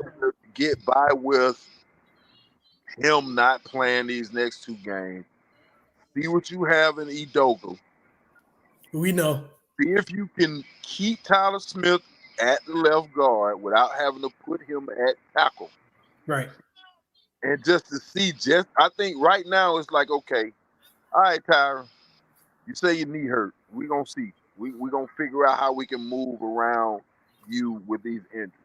Because, I mean, it's just fishy, man, to me, man, that he just wake up and his knee hurt. On the Saturday. You mean he got hurt when he got on the plane, man. You mean like last? But he you was mean like dressed up. last He was year? dressed up too, though. You mean like last year when he got hurt blocking air? Man, he done, man. We've been saying this for a minute. I told you this. He's done, man. I hate that, bro. His body. Like, yeah, he was a great player, man, for such a dominant. He was one of the most dominant offensive players I had ever seen. Yeah. Like, and I'm talking about, I've seen Munoz, Jones out with Seattle. Walter Jones, Orlando Pace. Orlando Pace. He's up to that level. Yeah, who's the dude from Kansas City? Oh my God, Orlando Pace. Not Orlando Pace. No. Orlando Pace didn't play. Orlando Brown, daddy, was he good? Not Brown. You talking about the dude before? Kansas City. They had a guard. Kansas City had Will Shears. Oh, so yeah, remember think about Willie Rowe. Willie Rowe. Willie Rowe. Okay. Oh yeah, I thought he was better than Willie Rowe. No, I think Willie Rowe was a dominant player. I'm talking about left tackle. Like you had Jones in Seattle. Like Jones was that dude, and it was like when Tyron came in, he started out at right tackle, and it was like when he moved to left tackle, it was just like you just take grown ass men and just toss their ass down like a sack of potatoes, bro. Like it was. He used to lock him down. Even defenders used to talk about him. They'd be like, if he gets his hands on you, you can't go nowhere. Then it was just like everybody just said, you know what? I'm tired of playing football. Yep. Yeah, man. Man. I mean, he was a Hall of Famer, man. Like absolutely. I agree. Hall of Famer. Oh, he's the first just what he put on tape, man. Like that was the dude that was just. Because what year did we draft him? 2011. 2011. 2011. 2011. 2011. Was it 11? It always seemed like it was further away than that, considering how long he played. No, because he came in at 20. Yeah, he was 20 years old. Yeah, he did. He came in at 20. You thought he was gonna play 15 years. Like you just knew he was gonna be a 15-year stalwart. Because him and JJ Watt came in the same time. Yeah. Yep. But then Tyler, I think Tyler is that dude too, man. Like that cat. Tyler Smith. Yeah, he another one, man. Yeah, I just hope whatever it is going on with him physically, because isn't he like not potentially playing this Sunday? He's not. He's already been ruled out. He's playing. That was a typo. You look at that Clarence Hill's thing. Yeah, he meant to say Tyron Smith.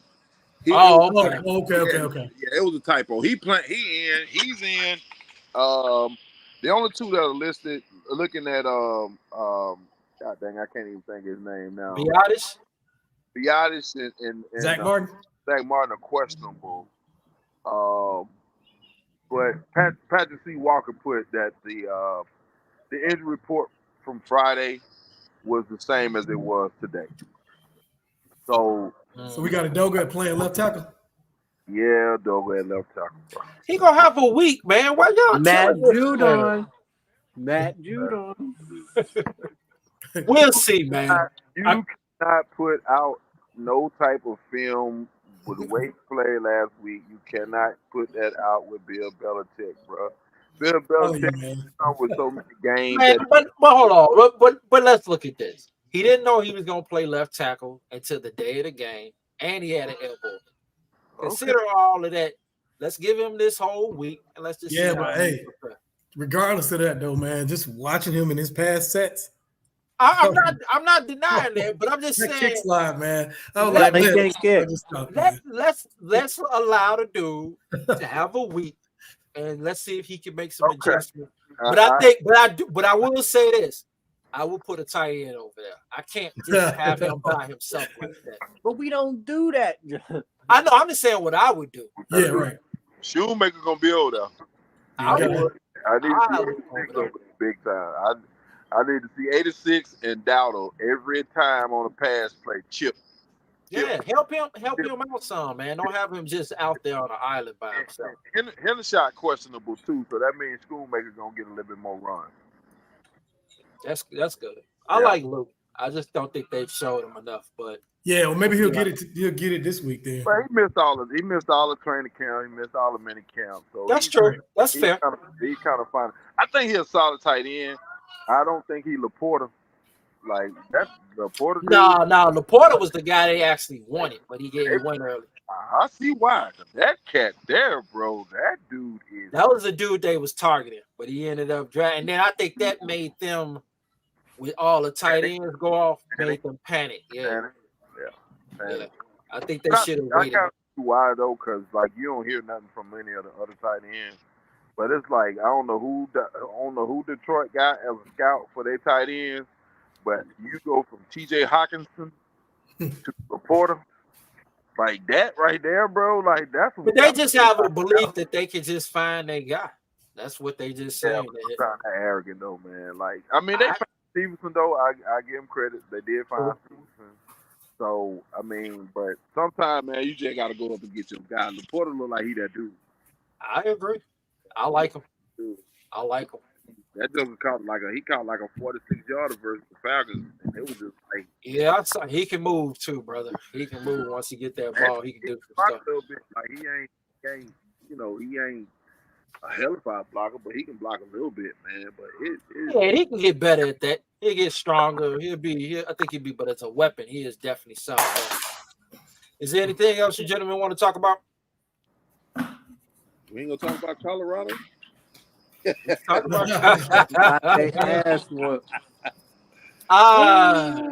the spread though. Yeah, they did. They came back. The only way it's going to be competitive for Colorado going out is they got offense got to score 40 every game. Hey, the man, defense don't give up at least 30. Yeah. Do USC play for the national championship? No, not with that defense. Man, no. Not with that defense got some holes in it, man. Not with that defense. Rick, they will get exposed. Hey, man. Hold on. If TCU can get to the national championship game, I think. Yeah, but I'm saying they're gonna get exposed. Though. It's a tougher route though in the Pac-12 than TCU had. Yeah, that is true. Like I feel like Colorado can contend for a national championship because they go into the Big 12 next year. But like you're gonna have to contend with Washington or you're gonna have to contend with Oregon. You're gonna because now if you look at the two games, if you look at Oregon versus Colorado and you look at USC versus Colorado. That Oregon USC game gonna be it's gonna be for who comes out of that division. Yeah, that's gonna be a good one right there. That's gonna be a game that you want to watch because Oregon, you ain't see none of that. But I see Deion. He got now that receiver that he inserted in. 14. But it like that, and the cornerback got to run today. Number one, yeah. He looked. He picked off Caleb Williams, but it was a penalty. But he did pick off Williams. It was a penalty pass. I ain't gonna lie. That was a horrible throw. Yeah. But I just Colorado a few players away from offensively, man, they got guys on the offensive line, man, are not it. They just need a run game, man. They can't get no run. Yeah, they can't even manufacture runs. Yeah, that little running back. That little running back ain't gonna get it. Like they need somebody that's gonna bang in there. They got Wilkerson, who he brought with him from JSU. He led the SWAC in rushing. He's too small. He like 5'6". Yeah. No, not the little one. Yeah. Savion Wilkinson. He's like 5'6", 5'7". I was at the JSU Grambling game last year, and Wilkinson is he's a nice back, but he's not. Me and my son were talking about him today. He's Troy State, he's Troy, he's not Power 5. He's not a Power 5 back. They picked up a back from Texas that that is a good back, but he's injured. Mm. They're a few players away, man. Yeah, they are. You can see it. O-line. You got to get that O-line. Do you think the Colorado quarterback leaves this year, or does he stay one more year? No, he stays one more year because he trying to avoid Caleb. Right. Deion and I already said that. Deion and I already said he's trying to avoid Caleb. Do you think he's a good prospect? Right now, I think he's the third best quarterback in college football. Yeah. Third best? He better than Penix? Caleb Williams, May. He better than Penix? What about JJ with Michigan? Nah, I haven't seen Penix play. So I don't even think he's. I don't think he's. The quarterbacks that I've seen play is Williams, May, and Shador are my top three quarterbacks right now. Have you seen the quarterback from Arkansas? KJ? KJ Jefferson? KJ Jefferson, he's legit. What? He's legit. He's KJ Jefferson. Fullback. Yes. A legit fullback, right? He's a legit fullback, bro. Are we talking about the same dude? We talking about KJ Jefferson, the dude that's probably like 260. Talking about KJ will lose the game for you, Jefferson. Oh my God. Yeah, are we talking about the same dude? That the guy we talking about? That every big game he been in the SEC, he has lost. Yeah. That's and so George is the second coming of Christ. What has he won? And what I like about Shador is Shador does not make mistakes. He won't beat you. Now, KJ will throw it to you. And Shador KJ has had no more than 6 interceptions in any year. He has not had more than 6. Let me look at his interceptions from last year. He only had 5. Arkansas has supposed to be, since KJ Jefferson has been the starter, every year the buzz is Arkansas going to win going to play in the SEC championship. Arkansas going to be that team to play in the SEC championship.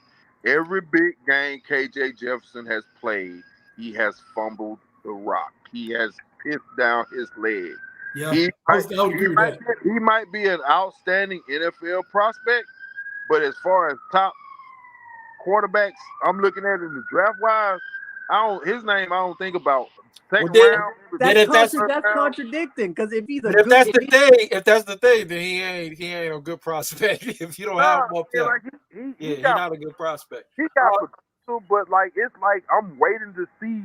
It's like you hear about somebody, and when you waiting to see them show this talent, and it's like he has never showed the talent. He showed flashes in certain games, but then I hear he's 260 this year. He got to be at least 260 from what I've seen, because I've seen it. He's listed at 247. No, he's not. He got 4 picks already this year. He's like 6'3".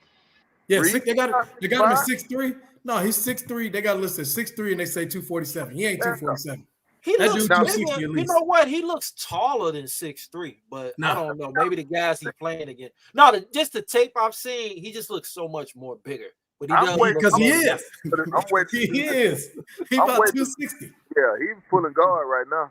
Yeah, he is, man. I'm waiting. They can run him on tackle all day long. You know what? That's not a good endorsement if he's ballooned up that big. Yeah. I'm not knocking the kid, but I'm just waiting to see what he's capable of doing. Now, Penix, just keeping it buck. Yeah, Penix. I've heard nice things about Penix. I have not seen Washington play. Yeah, I hear. Yeah, from what I hear too, that he's going to be a top prospect too. Yeah, but I haven't seen him. I haven't seen him either. I mean, you got to stay up to like 12 o'clock. I like the quarterback from Michigan though. I'm not going to say you like McCarthy. Yeah, I like him. I gotta see more. I gotta see a little bit more. I gotta see more. I'm not saying he's in any of the guys that we've mentioned. I think he's better than KJ. But I would say just from I do like him, but I gotta see more. I do have to see more. I'm not gonna tag him and label him and say all of that, but I do see a guy who could be maybe a promising prospect. But now, I gotta see more.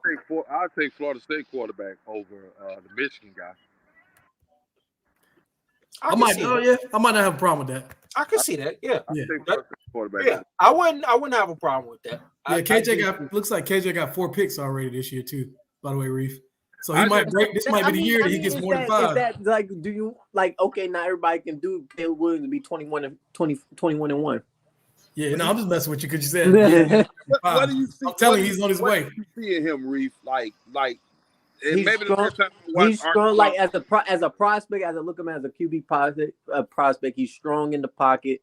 He's not easy to bring down. He remind me of Dak. Like he literally remind me of Dak. He's built a little different. Yeah. You mean he's not Dak big? is big as Dak is only 6'2" and he's fucking 250. Like legitimately 250. He's big as hell. Yeah, Dak about 235, 240. Yeah, I No, don't know. Dak is 250. I don't think he's. You think Dak is 250? Yes, Nah. he's huge. Nah, man, no. Dak is huge. That got to be about 235. Yeah, I he give ain't him They about weighed him. 235. They weighed him this year. Like before the season, he was 245. That's They before like the- list him that's- as 235, but it's a fit. Like I'm proud. That's You what thought- I'm you- gonna pull up. you I'm gonna put- pull up. Hold on. When did he get weighed? When Right officially? before the season. I'm about to pull it up because they had the. You QB talking weight. There about was an article- it was an regular article on season, QB or you weights. talking about coming in the training camp? Which No. Like right before the season. okay, You said he I was gotta find the. I'm gonna find the article, but like they listed all the QB weights and he was 244 and like a half. Okay, but you said 250. Like, That's 250. no. Nah, I don't know if he's.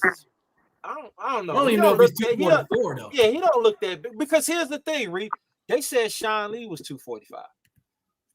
Sean Lee was about 220. Yeah, Sean Lee look always lighter than that. yeah, exactly. I said about 235, 240. They got Dak listed at 238. He's big as hell. 238. I mean, man. 262, 238. That's a good size. He's not. He's But, not. Cam. He's not but then Cam if you were Newton size. 6'2", his other 6'2" quarterbacks be like 215, 210. Kirk Cousins is 6'3", 210. I think Kurt's a little bigger than 210. Not significantly, but I think wasn't a dual threat quarterback either. Yeah, so he never. Dual threat quarterback is going to be a little bit more healthier, Yeah, healthier. But like KJ Jefferson, like if he was 6'3", 240, 235, 240, okay, you might have a decent prospect. But if he's 6'3", 260 right now, like bro, you got a problem on your hand. Like I gotta see more from him though, man. I don't think I've seen him either be that dynamic. He had Burks last year, or the year before last. What didn't I haven't seen didn't him. I show you what he did against Kansas? yeah, I saw that game. Against who? But he can't play like that style of play against the NFL though. That wouldn't be. Show me what he did against doggone Mississippi State. Show me what he did against Ole Miss. Show me what he did against Alabama. And even Auburn. What did he do against What Auburn? he did last week, Yeah, and they were beating the But brakes off.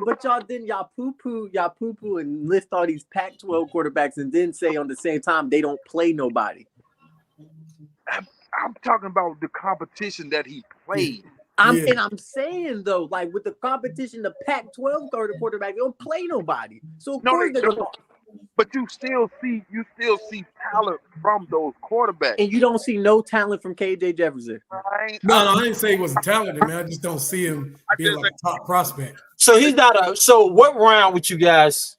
KJ, project I can see him a little bit more, man, but he's that third, fourth round to me.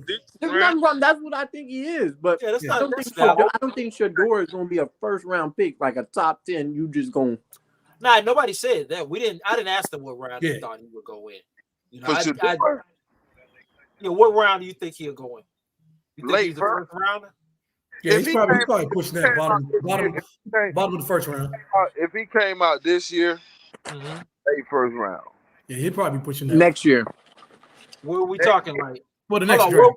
Hold on, what are we talking about? Like 30, 31, 30, 31? I'll say in the 20s. 20 down. Yeah, I'll say in the 20s. Like if you build Belichick and you picking 22, 23, I'll draft Shador. Yeah, I can see that. I say if you build Belichick, go get you Caleb Williams this year. They're gonna be too good, man. They ain't gonna he won't get him. Yeah. And I don't know if that would work for a guy who didn't they trade up for Mac Jones? Shit.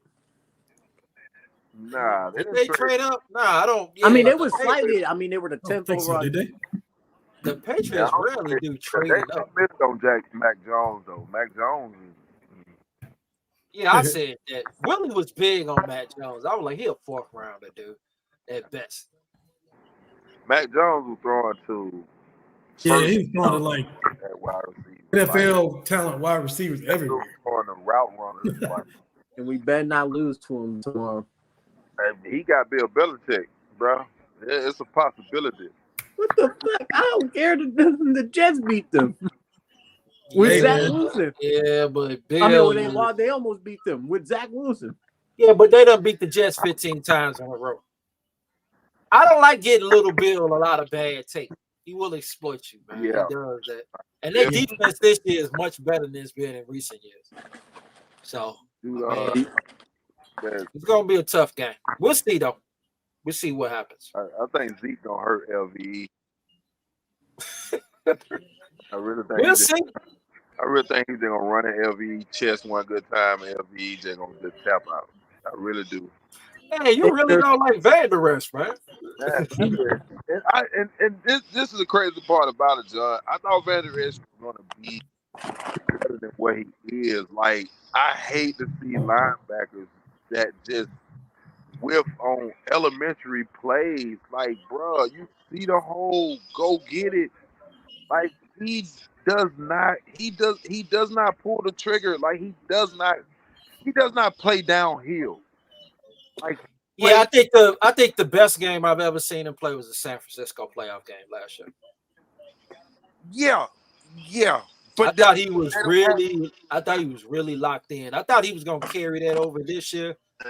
He's been so that's the thing. It's never consistent, man. Yeah, he's been a little fine. Ever since that injury, those stingers, it's never been consistent. He'll have a good game, and then after that, he'll follow it up, man, with like a head scratcher.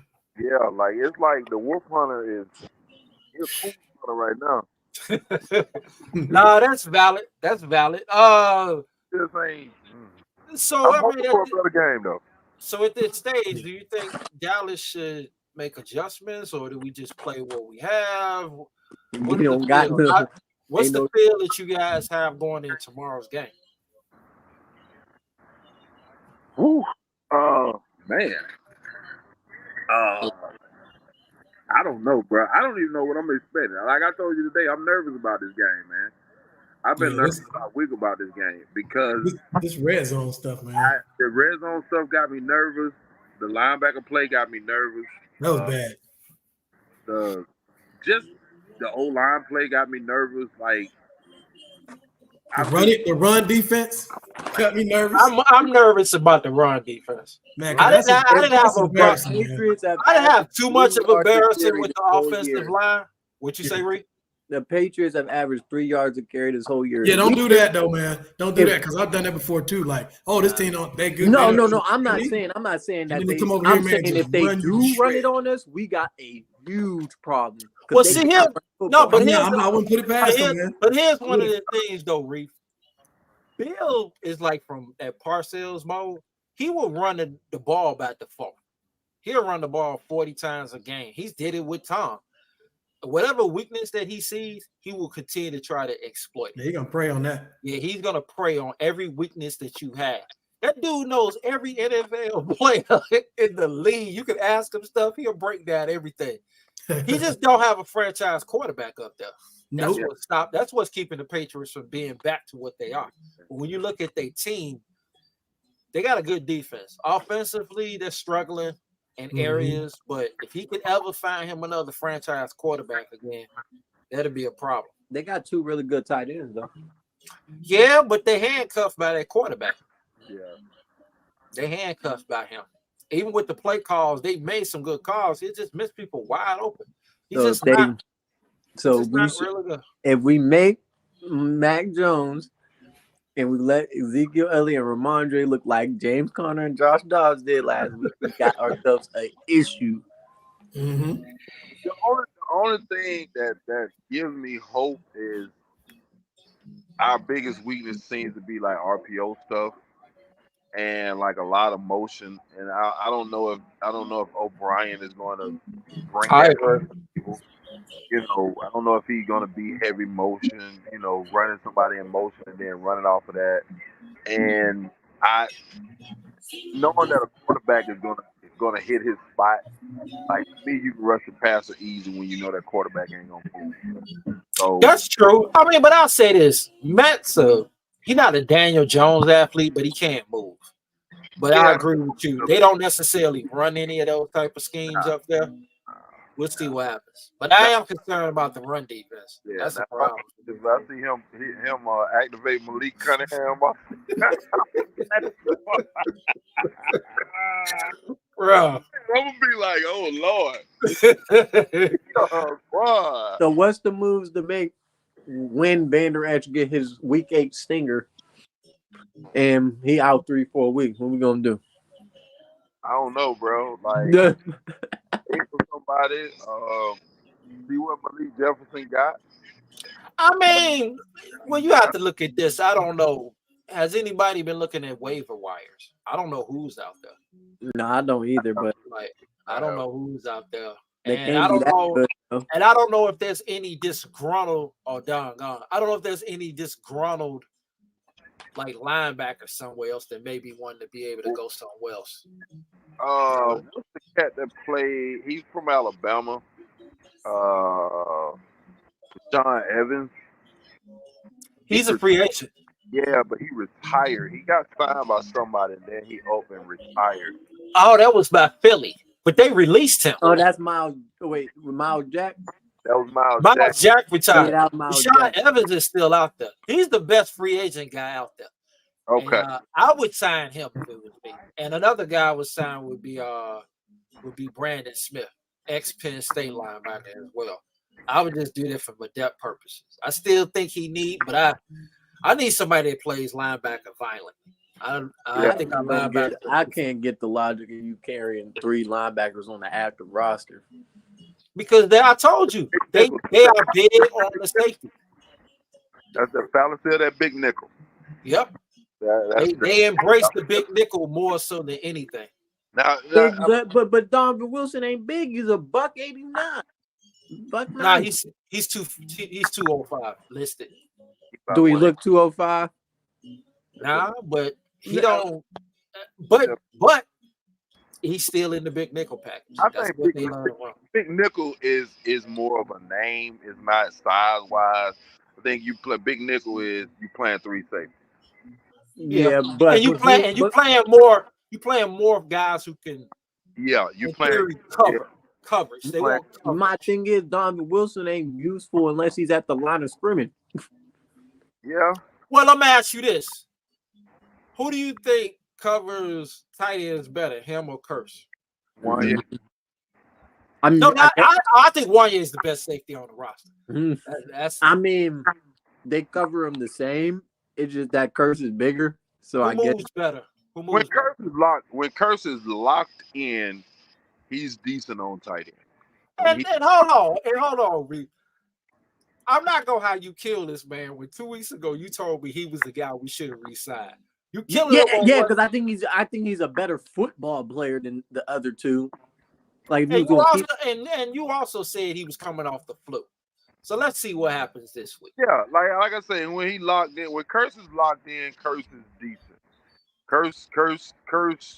When Curse gets reps at practice, like I told you today, when Curse gets reps at practice and he ain't injured, he ain't dinged up, he comes out on Sunday and he's not a liability like he was Sunday. Like Sunday, it looked like he was just a step slow. It looked like he wasn't really reading stuff like he normally does. Yeah, and if he had the flu, that would affect you. Yeah, I mean, he did seem not physically like himself.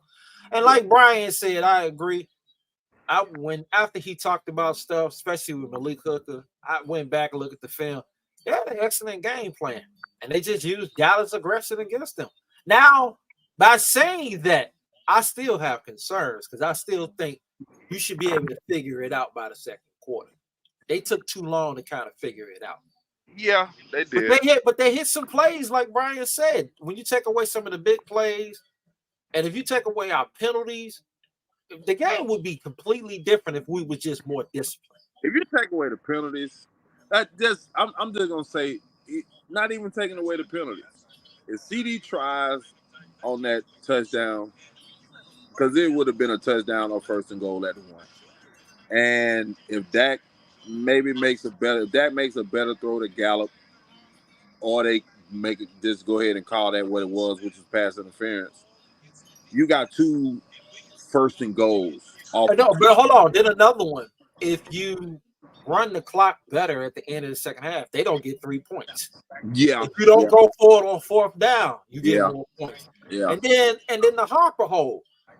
He's at the 26. That's more points. So it's just a lot of mental stuff. And the offside call on Wanye, which he was he wasn't offsides. Like so that, a lot of stuff like that. Yeah, that it was one of those games. Like you had 20 penalties between both teams. Like I think Dallas had 13 or 14, and I think Arizona had like 8 or 9 penalties. Like it was a highly penalized game. But you can't be on the higher side of that penalty. You got to be on the lower side. You know, like the pre-snap stuff, like Terrence Steele, false starting and stuff like that. It wasn't like the crowd was just that loud.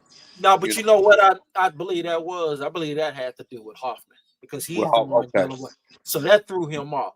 Okay. All of that stuff, but they still had a chance to win the game. I don't at the time I was disgusted. But I agree with Brian. A lot of stuff was schemed, and we lost the game more so than they won it. Yeah, they played. They schemed the hell out of us. Like you can tell they game playing. They very very well. That whole whenever they took shots, they hit their shots. Third and 15? You get a back shoulder fade on Gallimore. The throw to that was on Bland, that was a good throw. Like he did not miss his throws.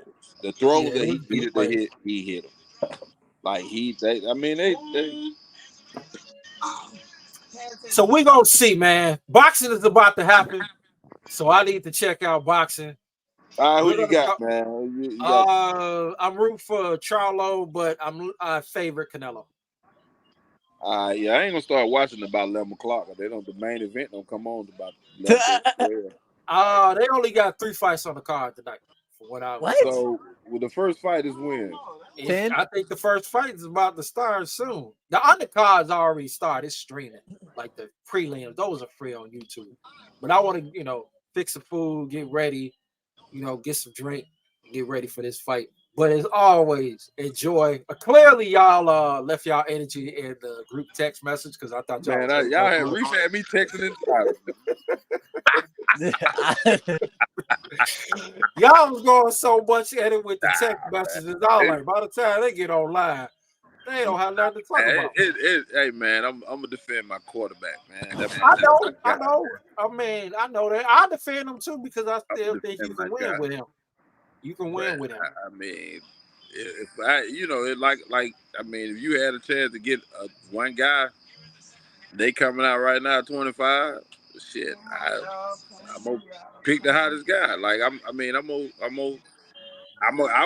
Joe Burrow is a motherfucker. Like, don't get me wrong. Like, I like Burrow. He got a little moxie. Sometimes I think he get a little cocky.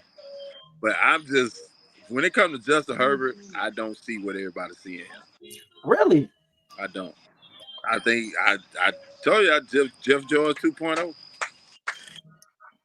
You know what? I use Jeff George 2.0 a lot.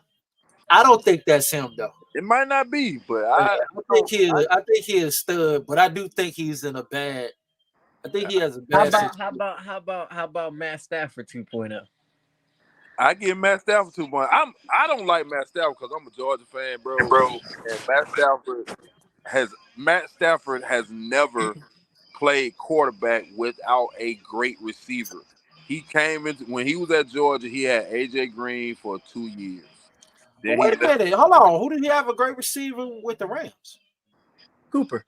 Not the Rams, but he played with Megatron. Oh, I know that, but he did get Marvin Jones and Golden Tate big ass contracts because they had their best seasons with him. I will say that. But he did have Cooper Kupp and but hold on. And he had Odell. I don't think Odell was great at that time. That wasn't the Odell from New York. Odell would have been MVP if he didn't pull that ACL. I like Stafford. I mean, I'm not gonna say he's a top tier dude, but I always thought he was in a bad situation. He get that pass because he was the number 1 overall pick. He just had. No, I don't give him that pass. But you got to remember, because you talk about coaching. Scott Linehan was his coach for a long time. Yeah, I agree, but he couldn't never be Aaron Rodgers. And they had teams. They remember they had the Dominican Sue on that. But that goes back to what I was talking about. No, they had talent. Yeah. But I also go back to they had bad coaching too. I don't think that coaching was that great. It matters. It matters. Yeah. But I agree with you. But you talked about Jim. He did have Jim Caldwell. You speak highly of Jim Caldwell. Yes, he did. And they fired Jim. They fired Jim after what? 8 and what? Jim went 8 and what? Yeah, I think he went 8-8. Yeah, he went 9 and 9. No, he had a winning season and they fired him. Yeah, but hold on, get back in the league. But see, that's the thing